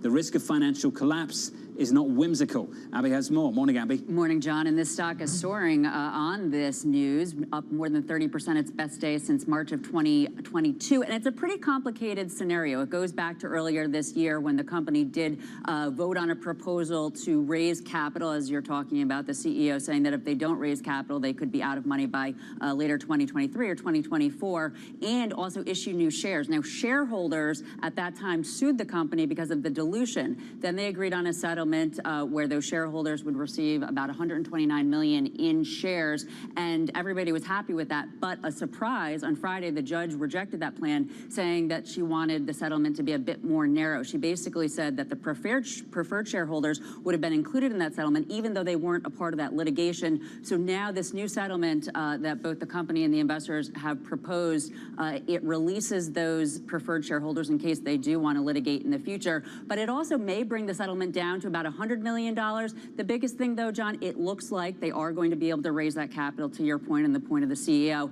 plus a major overhang on the stock. Well, it's potentially going to be removed. The stock is up by 20%. Abby, thank you for that. We're about 2 minutes into the session, positive by 0.4% on the S&P. On the Nasdaq 100, positive as well on the Nasdaq. The broader composite, we're up by about 0.5%. Let's stick with theatre. Monster weekend at the box office. New releases Barbie, Oppenheimer, bringing audiences back to the big screen, helping cinemas turn in the best weekend since 2019, providing a big boost for shares of Mattel and Warner Brothers. Katie Greifeld has more. Morning, Katie. Morning, Jai. Yeah, both shares of Mattel and Warner Brothers Discovery higher today after, like you said, it was a big weekend at the box office. All told, Box office revenue came in above $300 million, just a hair above. That's a 4-year high, like you mentioned. It's more than double this weekend a year ago. And if you break down that $300 million, of course, it was Barbie that pulled in about $155 million in ticket sales. That makes it the highest grossing debut of this year. And then you have Christopher Nolan's Oppenheimer. It brought in almost $81 million. And John, I don't know about you, but an estimated 200 plus people bought tickets for the same day to see both shows, Barbenheimer or Oppenbarbie, if you will. But in any case, this is a big boost for the theaters after what's been, or during, a difficult summer. We've had some expensive flops in the form of The Flash and Indiana Jones. And of course, as those twin writer and actor strikes drag on in Hollywood. So a little bit of good news. They're insane. I couldn't spend that long in a movie theatre. Katie, thank you. I struggle to get through 2 3-hour movies. The idea of going to 2 back-to-back is just too much. What do I know? 3 or 4 minutes into the session, let's shift to earnings and big oil. Chevron posting better than expected results and extended its tenure with CEO Mike Wirth. Analysts at Citi saying this: there's little doubt that a quickening pace of growth in the Permian has been a key factor to these results. Simone Foxman has more. Morning, Simone. Morning, John. Yeah, there was record oil equivalent production at the Permian Basin in the second quarter, 772,000 barrels. But broadly, the earnings report preliminary announcement coming on Sunday was better than analysts expected. EPS for the quarter coming in at $3.08 a share. That's above $2.91 that analysts were looking for. And profit more broadly, $6 billion rather than the $5.5 billion that the street estimated. But the biggest news may have actually come on the management front. CFO Pierre Breber will retire in 2024. He's been CFO since 2019. He will be replaced by the current CTO, Emmer Bonner, who will take over on March 1st.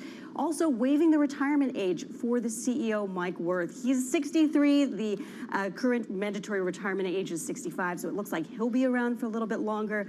JP Morgan talking about how this represents an orderly transition. RBC saying it's looking for more commentary about an ongoing project that the company has in Kazakhstan. Those full picture, comprehensive earnings will come out on Friday, John. Simone, thank you. That stock is up by 1%. Here's a name that's down 1%. Tesla, negative for a 4th consecutive session. Longest losing streak if this holds since April of this year. A downgrade from Baird. The analyst writing, quote, "We think the recent rally fully reflects the strong demand response seen after the price cuts, as well as solid execution in 2024. Going forward, upside risk to earnings, consensus seems very limited. Risk-reward looks balanced." The latest there from Baird on Tesla. I want to stick with tech and get to Apple. Said to be asking suppliers to produce 85 million iPhone 15s this year. That's about in line with the year before. Bloomberg's Mandeep Singh joins us now for more. Mandeep, how are they going to grow revenue if they're going to keep shipments basically the same? Well, so think of what happened last week when TSMC took down its guidance by 10%, and they called out weakness on the smartphone and PC side. So clearly, I think this calms down the nerves in terms of Apple really seeing a big decline with their new launch. But you're right, flat shipment isn't very encouraging, although I would say you will see ASP growth with any new Apple product launch. And we've talked about, how semiconductor content is growing. Guess what? You will have some new features, so you will see ASP growth make up for that unit shipment flatness. So higher prices potentially on the pros. Dan Ives has talked about an upgrade cycle, Mandeep, for a long, long time. Is that going to encourage that upgrade cycle, knowing that you've got to pay a whole lot more to get an iPhone?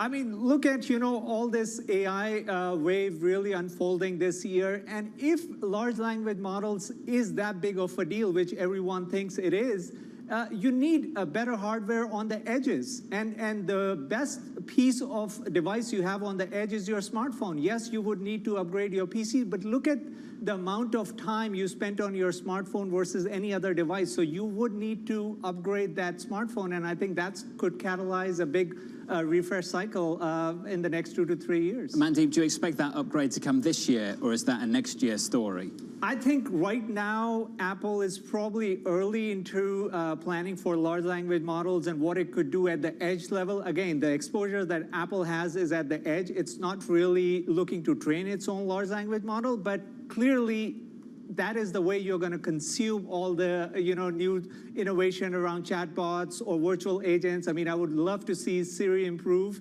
And that's the kind of thing you're talking about when it comes to new hardware that could catalyze a refresh cycle. Siri on steroids, AI. Mandeep, thank you. That stock is up by 1.3%. It's just a monster week for earnings in America. Roughly 40% of the S&P 500 market cap reporting this week alone, led by the big names you know well, Microsoft, Meta, Alphabet, some of the year's best performing stocks. Dan Suzuki of RB Advisors sounding the alarm and writing this: given the extreme market concentration in tech-related companies, we remain steadfast in not chasing after such investments. We view the continued dominance of this narrow leadership as unsustainable. Dan Suzuki joins us now for more. Dan, wonderful to catch up with you, sir. I remember when it was unsustainable back in February, back in January, and it continued. Why is it unsustainable now? Yeah, well, Jonathan, thanks for having me. And to be fair, I mean, you introed me, a few minutes ago saying I'm ringing the alarm. Clearly, the market and investors have been hitting the snooze button on that alarm. But I do think at this point, we are close to an inflection point. Either, you don't have to be a rocket scientist here, either profits growth is in the process of bottoming and it's going to start to improve, or earnings growth is going to weaken further here, due to, disinflationary risks and the impact on margins. But either way, earnings go, I think tech is going to be a loser, because if earnings reaccelerate here, why would you pay 40 or 50 times earnings when you can get companies with superior earnings growth that are cyclical at a fraction of the cost? Think, energy, financials, small caps, value names, all trade at super cheap valuations, have much more cyclicality, and therefore benefit from a better growth environment. Conversely, if things get worse, you're going to question, paying that type of multiple for companies that don't have earnings growth today, when you can buy companies that actually have earnings growth, the more defensive, less cyclical parts of the economy. So let's talk about where valuations are better in the cyclical parts of the economy that you mentioned first. What's the argument to buy cyclicality right now when people are talking about the prospect of recession constantly being around the corner? Well, as you said, Jonathan, people have been talking about a recession for a long time. Clearly, the economy doesn't collapse overnight.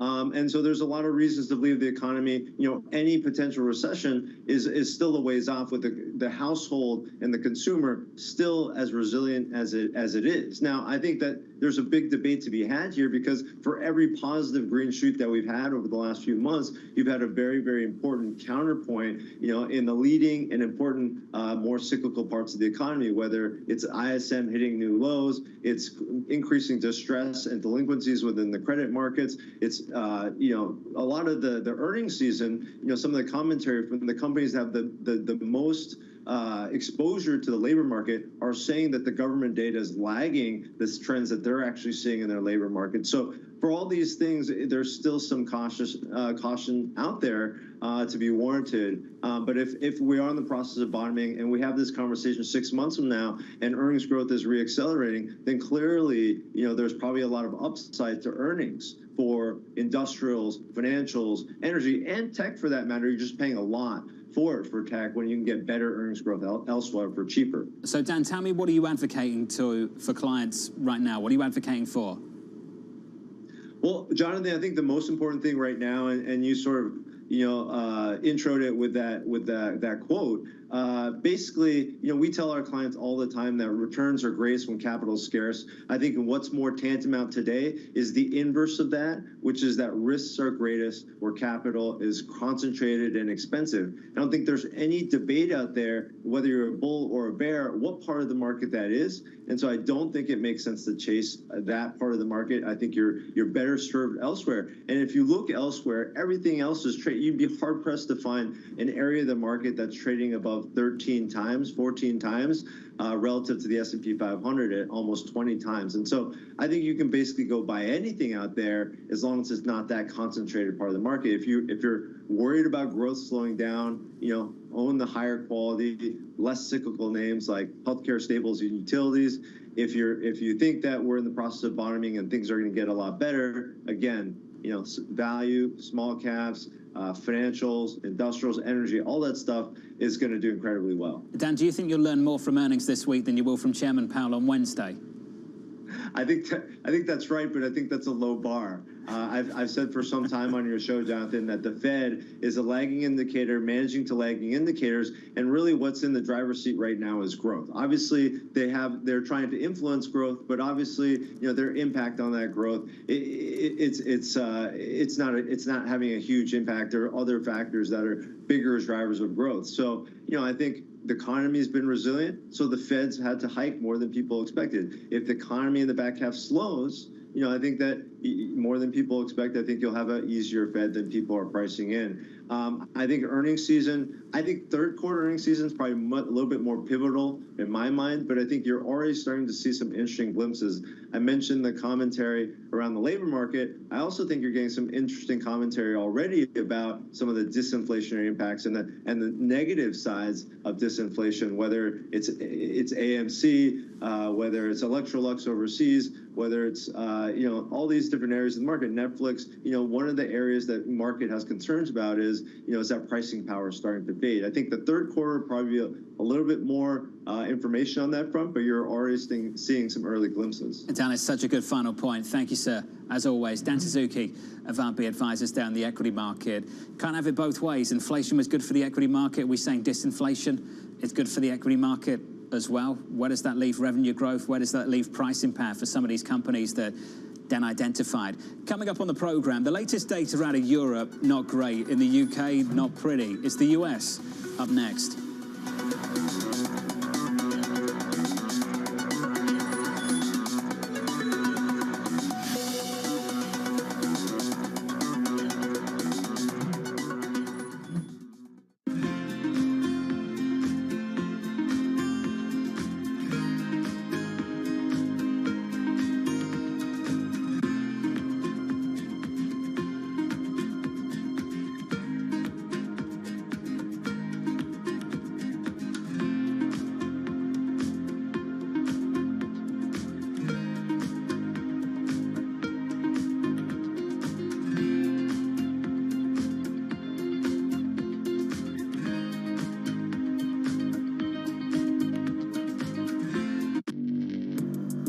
Access the financial world on demand.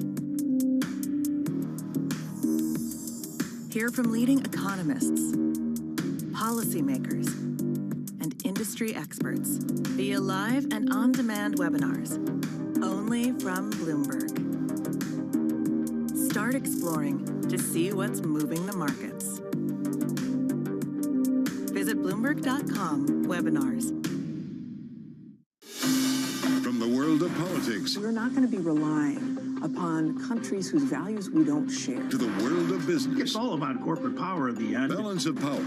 Live from Bloomberg's Washington headquarters. We couldn't be more excited what's in store for you. How long will it take? How many years? Why don't we take this one day at a time? Good luck. Everybody has a perspective. Every weekday at 5 p.m. Eastern Time. Join hosts Anne-Marie Hordern. It's the one area, really, of bipartisanship. Well, I think we're getting more of it. That's optimistic. And Joe Matthew. The debt ceiling is looming. How close are we going to get to the line before you start to worry? Alongside Kaylee Lines. The door was open for regulators to do more, and that puts the Fed between a rock and a hard place. As they deliver news. This is such an important economic issue. He's no longer trying to run away from that really blew some minds. Insight. We can both invest in law enforcement and also make sure that communities feel safe in their own skin. And analysis. I think your audience will get this more than most. This is not the Republican Party that you know. It allows him to do what he did so successfully in 2020, which is run against crazy. From and about politics' biggest power players. This was the zombie case, and it's now more than well alive. That's for sure,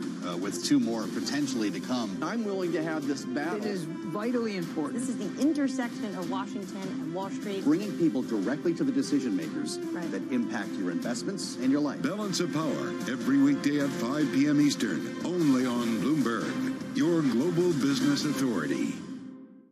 The names that move markets are on Bloomberg. China has seen slower growth than they expected. Many countries do depend on strong Chinese growth to promote growth in their own economies. For the United States, growth is slowed, but our labor market continues to be quite strong. I don't expect a recession. I think we're in a good path. Nobody covers business like Bloomberg, your global business authority.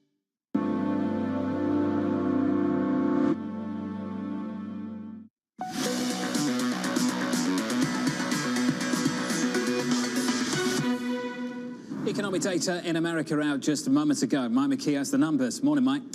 Morning, John. It's kind of interesting because the rest of the world looks terrible. The U.S. looks a little bit better by comparison.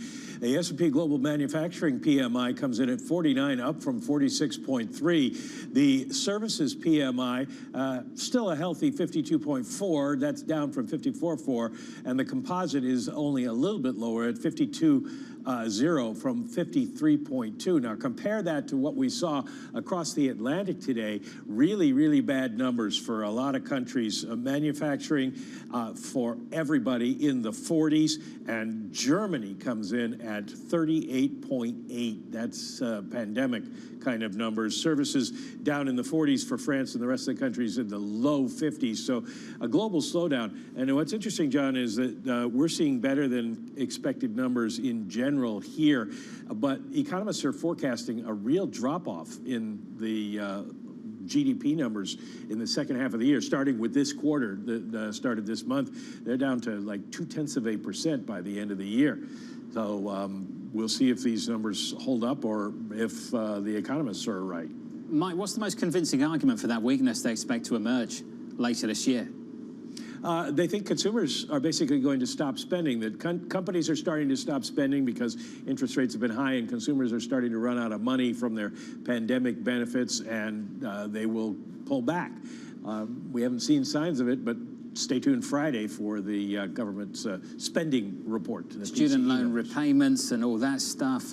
Mike, we've been arguing this for a while, right? Debt service levels are really low historically. So at this point, Americans can afford it.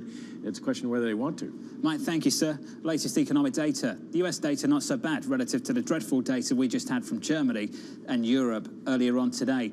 Biden, the president, continuing to tout Bidenomics in his re-election campaign tour. Recent polls suggesting Americans maybe aren't convinced. AMH has more in D.C. Morning, Anne-Marie. Good morning, John. Well, you're talking about the fact that the data shows that the United States is doing better than the rest of the world. That is just not showing up in the polls. And most recently, we had a poll from Monmouth University, which said only 3 out of every 10 Americans feel the economy is doing better coming out of the pandemic than the rest of the world. So they actually are looking at the rest of the world and thinking the U.S. isn't in such a great place. Even so, what Biden is trying to do, because everyone knows the economy is going to be one of the top issues for the 2024 presidential election, is he's trying to own it alongside the Democrats. They are trying to own the legislative wins, things like hard infrastructure with bridges being built, roads being fixed, capping the price of insulin. The issue is, of course, Jonathan, is that it is just not resonating right now with voters, and that is why Republicans are also happy to see them own Bidenomics, and they're going to try to taint Bidenomics, as that means high inflation and higher costs. Do they have a plan of their own, Anne-Marie, going into the debates next week, next month? Well, it depends what Republican candidate you talk to. One of the big concerns, and I think one issue that you're going to see potentially some different views of how to secure it, would be Social Security and Medicaid. That'll be one big topic on the debate stage.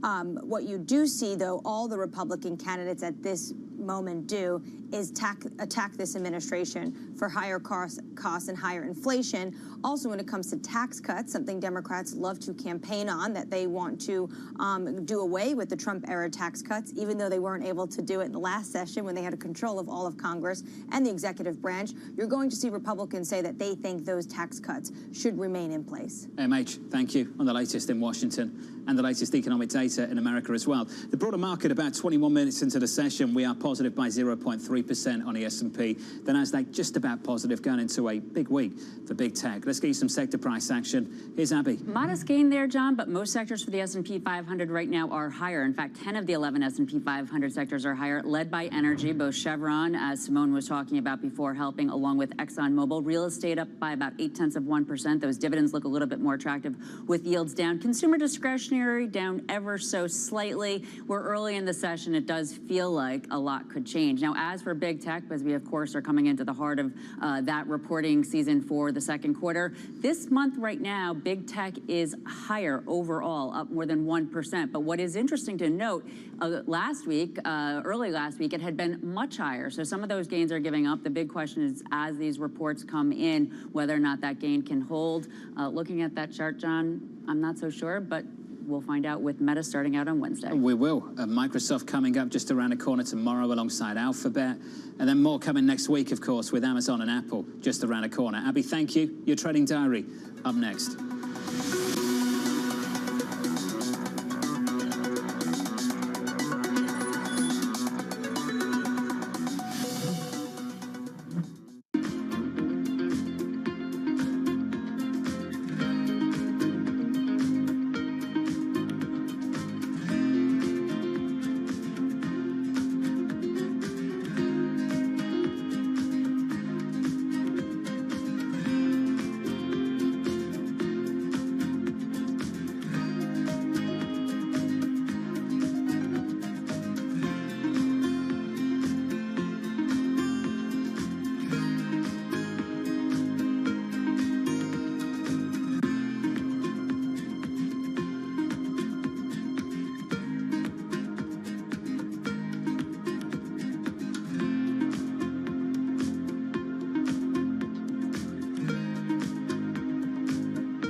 I don't think we can replicate Tesla. Tesla is a unique because when they found it, and then the personality behind it, the product is beautiful, technologically very, very strong. So in many areas, Tesla is Tesla, but XPeng is XPeng. We want to focus on what we think is important for our customers. Our customer like beautifully designed vehicles, either it's large SUV or sports sedan.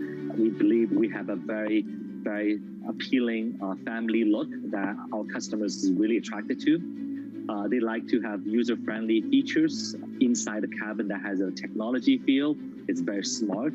It enables them to really utilize the vehicle that's different.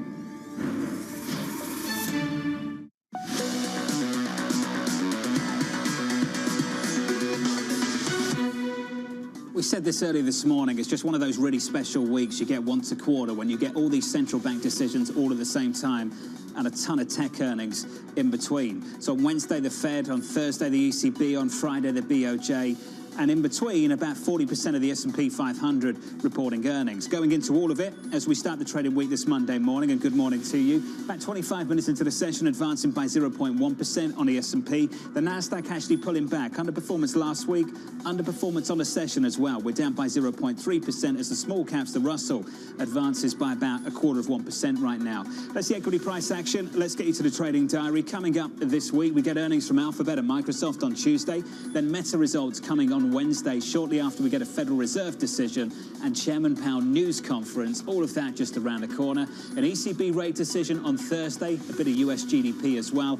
Tons of data, ECI, PCE, all of that through the week. And finally, we round out the week with a BOJ rate decision and Exxon earnings coming up on Friday from New York City. Plenty to look forward to this week. Looking forward to doing that with you. Thank you for choosing Bloomberg TV and good luck for the rest of the trading day and the week for that matter. This was the countdown to the open. This is Bloomberg.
maybe I should go do something else. I can't do anything better than I'm already doing. I already turned this company around. I've made a lot of money for the investors, the shareholders, and yourself.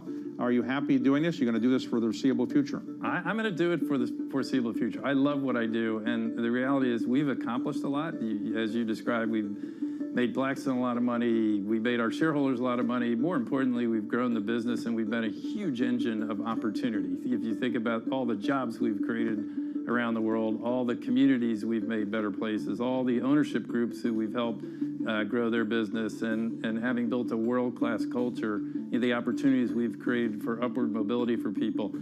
And this business, I would still say, is like a coiled spring coming out of COVID particularly. So I feel like we just have more to do. My job's far from done.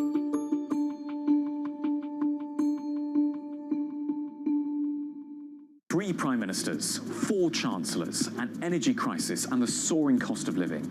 It's been a hard year for startups, but even in the toughest times, some of the best ideas are born here in the UK. Bloomberg UK's Startups to Watch will profile the brightest companies under 10 years old, with the winners unveiled at the Bloomberg Technology Summit in London in October. Get your entry in by the 7th of August for the chance to have your company profiled and to attend unique networking events. Good luck, and we hope to see you there.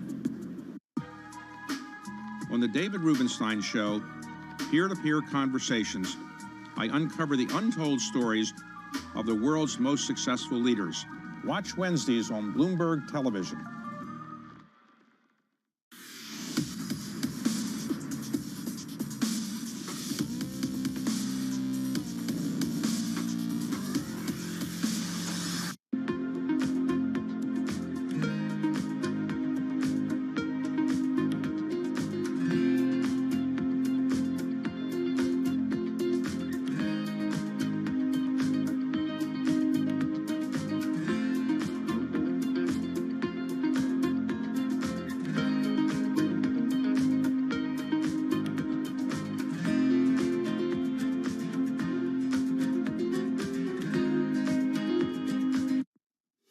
This is Bloomberg Markets with Paul Sweeney. We got a lot of green on the screen here, but the volume is light. This is a market that's much more optimistic or bullish than maybe central bankers are. 9.5 million job openings. What are people doing? Are they just sitting in Starbucks all day? Breaking market news and insight from Bloomberg experts. There's still some concern out there in the market that there is room for things to deteriorate a little bit more than what they're indicating. As small and medium-sized businesses struggle, they don't present as much competition. What are you guys thinking about hardware, software? How should investors approach this thing called AI? This is Bloomberg Markets with Paul Sweeney on Bloomberg Radio.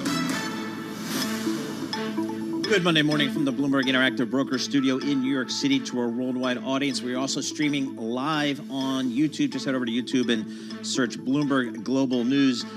Got some good stuff coming up today. There got a lot of central banks meeting this week, next week, so we're going to, including the Fed on Wednesday. So we're going to get a big preview of what we can expect from these central banks. We'll do that with Liz McCormick, Chief Correspondent of Global Macro Markets with Bloomberg News. Dan Ives, Senior Equity Analyst at Wedbush Securities, is going to join us to talk about tech earnings. A lot of the big tech companies starting to report this week. I'm also checking with Dan maybe about what Elon Musk is going with the Blue Bird, the X, the whole thing happening at Twitter. Ross Mayfield, Investment Strategy Analyst at Baird. He joins us to give us his market call. All that coming up in this hour. But first, let's check in with John Tucker and get a Bloomberg business report. All right, thanks, Paul. 8 of the 11 major industry groups in the S&P 500, they're higher right now, with energy and communications in the lead. More than 500 major companies worldwide, they are set to report earnings results this week, the busiest week so far in the earnings season. They include mega caps, Alphabet, Meta Platforms. Right now, Meta Platforms, one of the biggest drags for the NASDAQ 100. And this week's Fed meeting, we're going to get the results on Wednesday. That may be a foregone conclusion, so Lori Calvasina at RBC Capital Markets remains focused on the company earnings. I think it's going to be all about earnings. One of the things our rate strategy team has talked about on the Fed is they think the Fed narrative is likely to stay kind of boring for a while. And I think equity investors have already come to that conclusion that we're probably going to get one more hike. That's probably the end of it. And right now, the S&P 500, it is 10 points higher. That's up 0.25%, 45.46 on the index. The Dow Jones Industrial Average up 139 points. That's a rise of 0.4%. The NASDAQ 100 is lower by 29 points. That is a decline right now of 0.2%. And yes, Mattel rising after Barbie became the top-grossing picture in the U.S. and Canadian cinemas.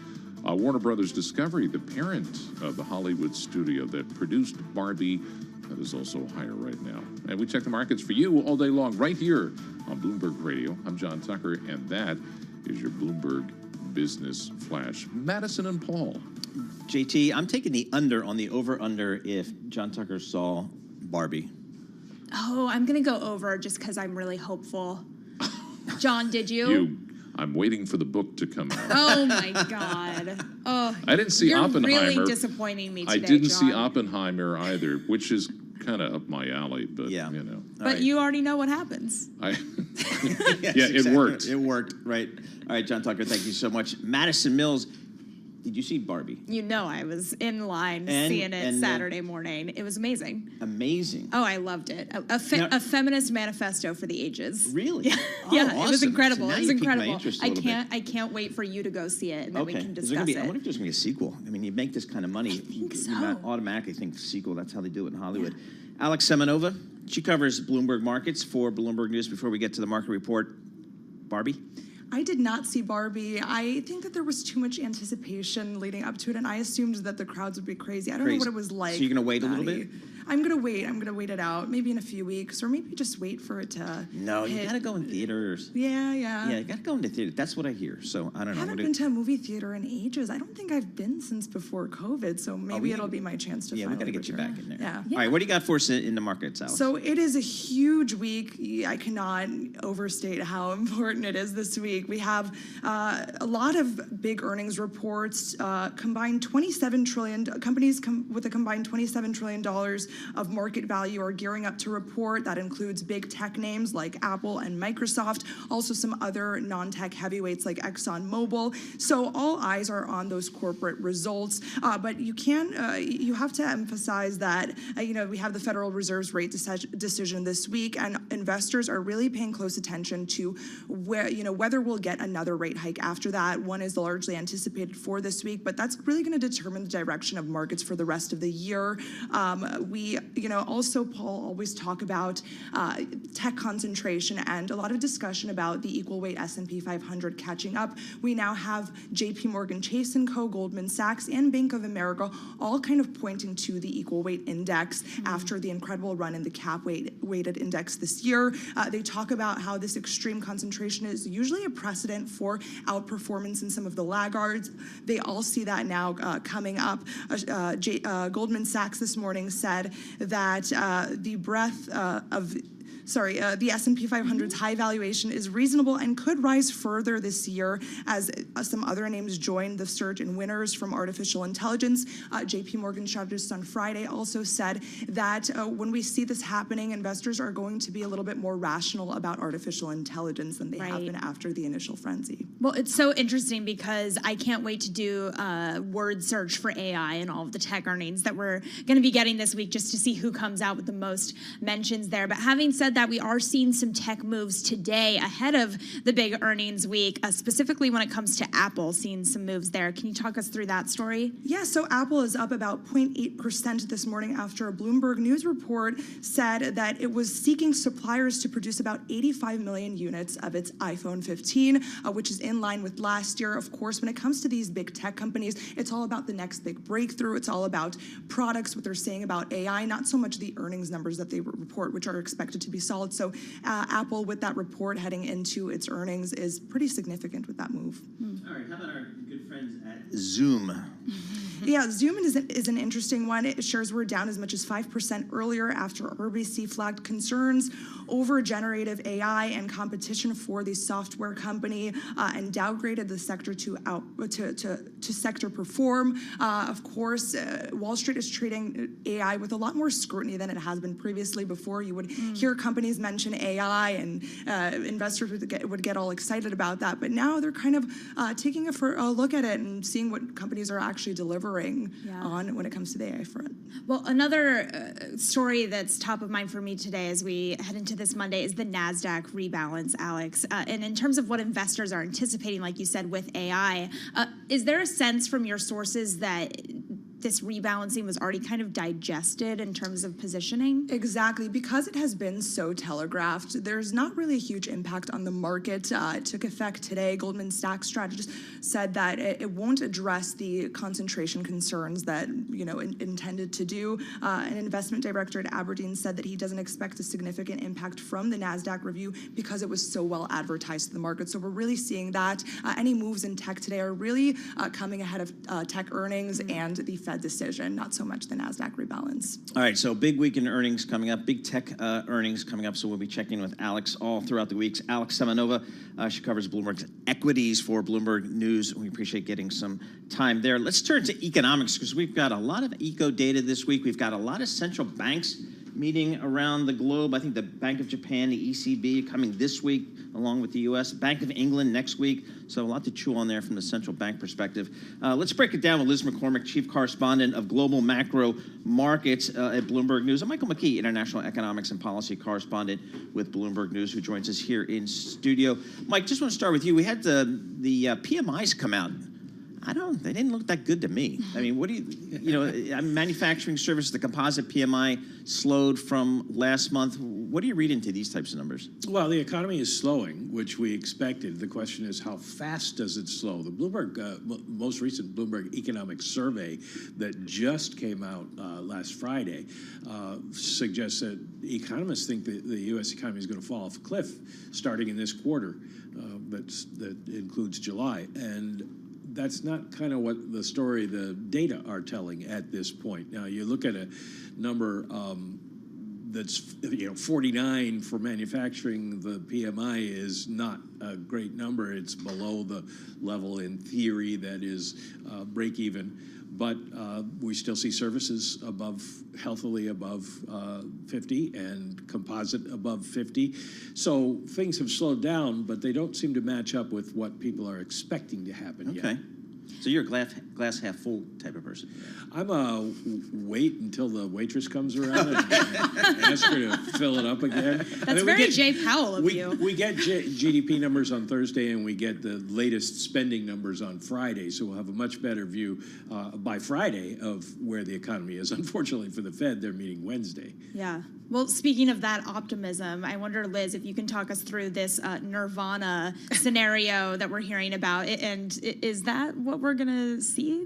Well, I love Ed Yardeni, but nirvana, we all want it. I don't know. Right. Sounds great. But yeah, well, I mean, clearly there is some, like Mike just said, some of the dire predictions, many thought we might be in a recession already, haven't panned out. So the market is kind of more so saying, hey, there's a possibility we could get through this. I mean, we've got 500 basis points of tightening already. Fed says they're going to do some more. Market's pricing in a little. That could we have this, I call it the nebulous soft landing, that possibly the market is pricing in some easing next year, but the Fed could ease a bit, even if we're not in a recession, just to get things better in line, to normalize policy. So I would say there's still kind of a camps out there, hard landing, policy mistake from the Fed is coming, they should have stopped, to the maybe they'll pull this off kind of thing. And, we'll have to talk in maybe 6 months and a year to see who was right. All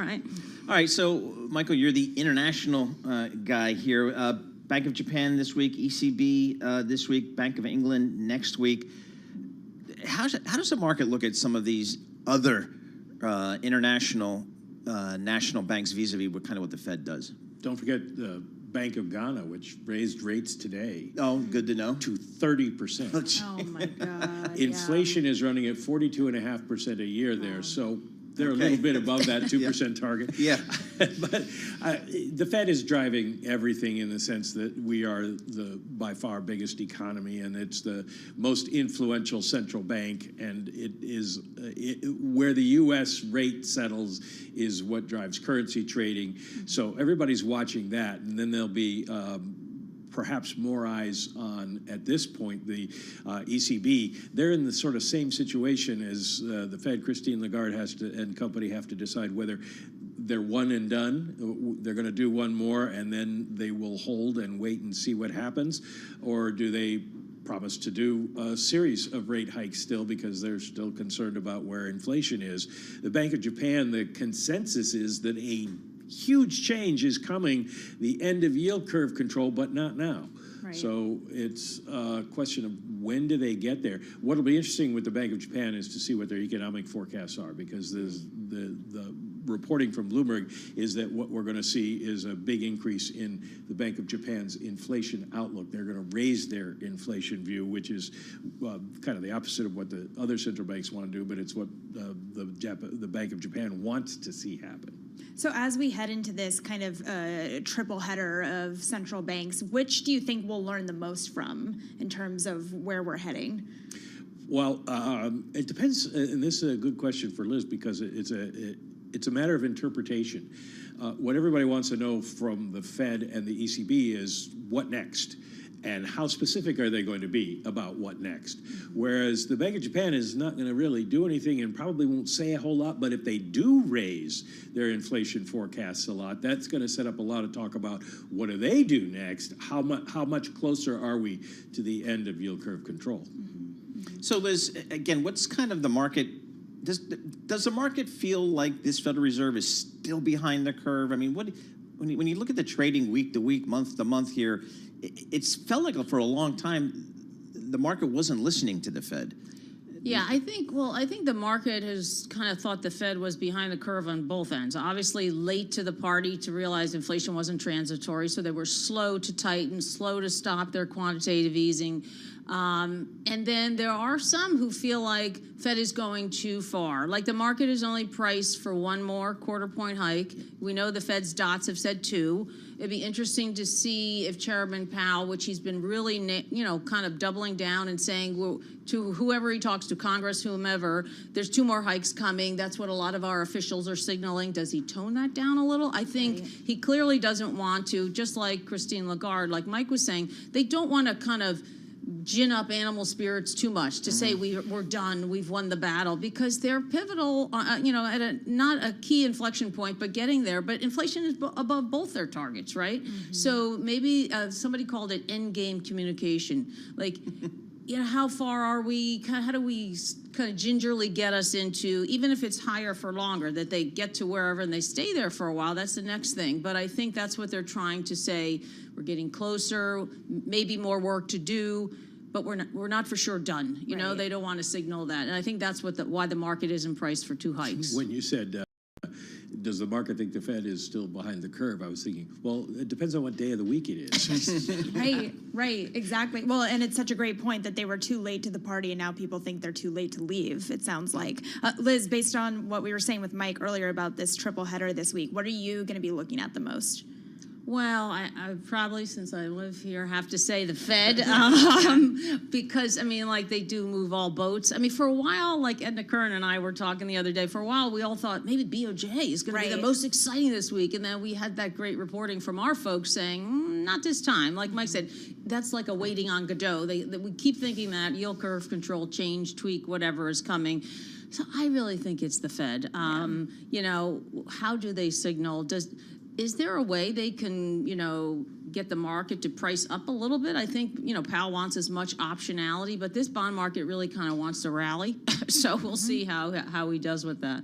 And Michael, just for our friends who maybe don't have a good understanding of kind of inflation in Europe, why is it so much worse there, it seems like? Even though everybody's over there traveling, that should help. It's based on a few different things, especially energy has been an issue there.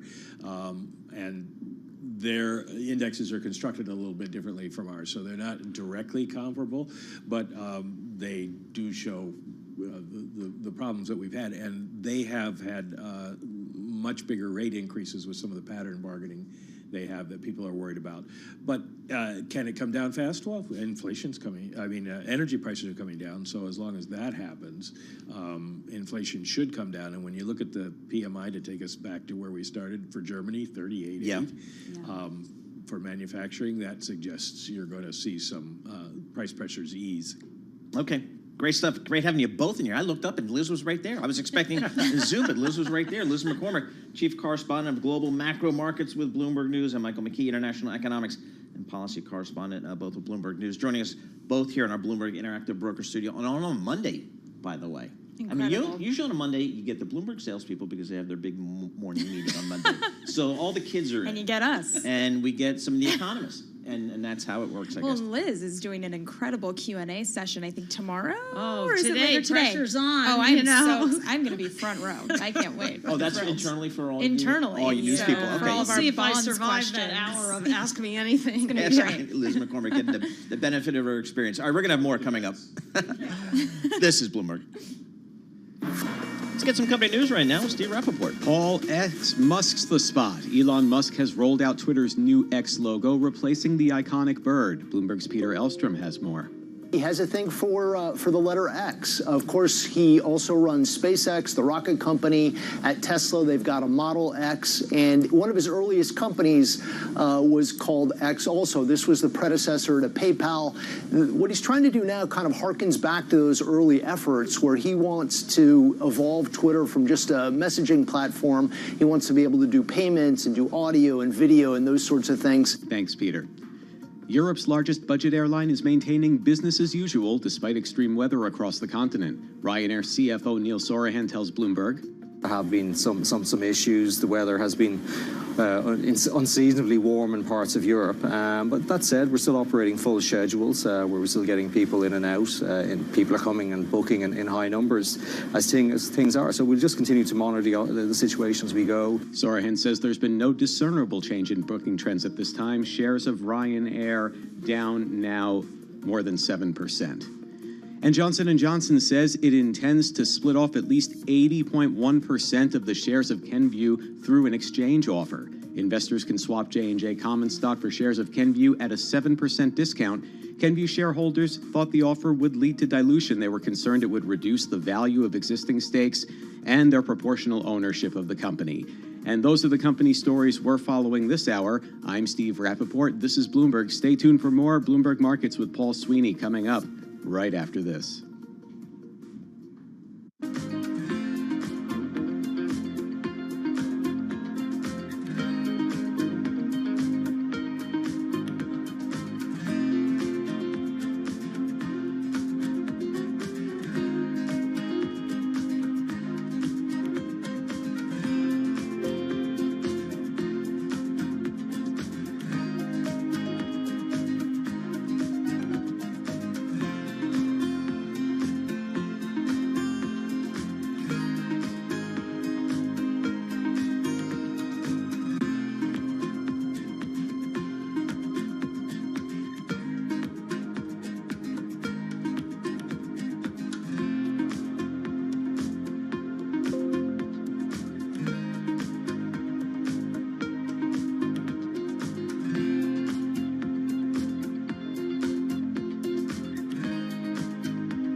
Markets, headlines, and breaking news 24 hours a day at Bloomberg.com, on Bloomberg Television, and the Bloomberg Business app. This is a Bloomberg Business Flash.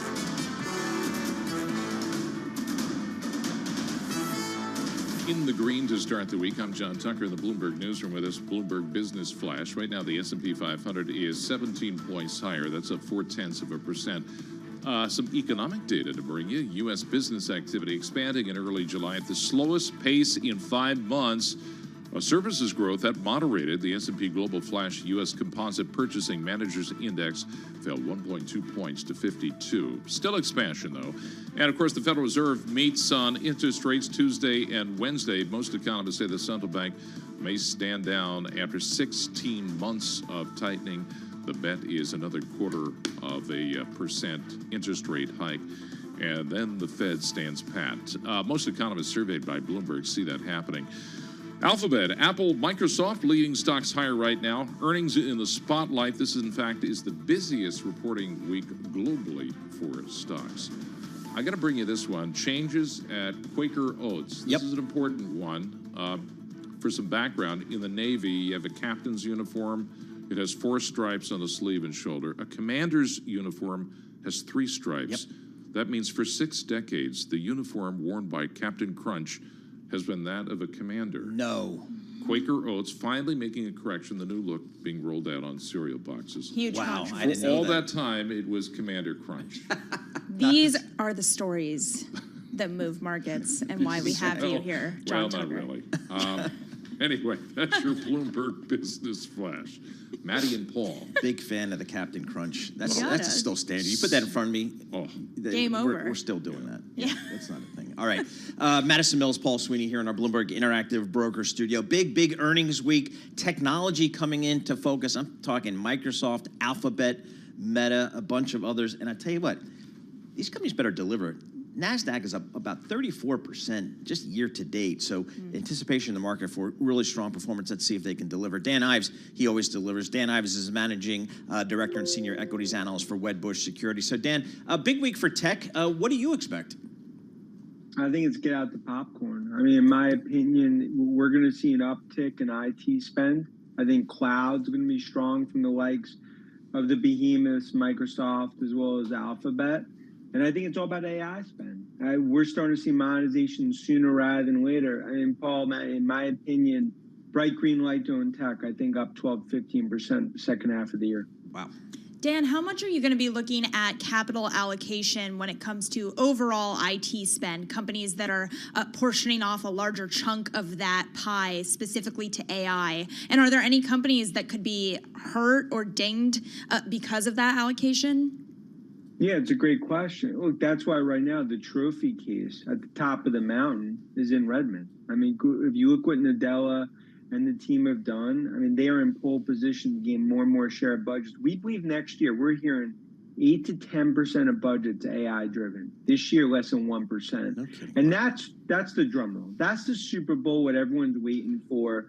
The actual quarters are almost the backstory to really the forecast and the outlook going into next year.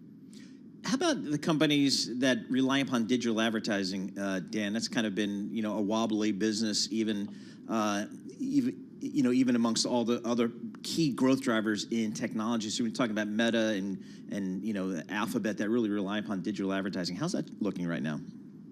I mean, we're seeing upticks. I think stabilization is going to be Alphabet that really rely upon digital advertising. How's that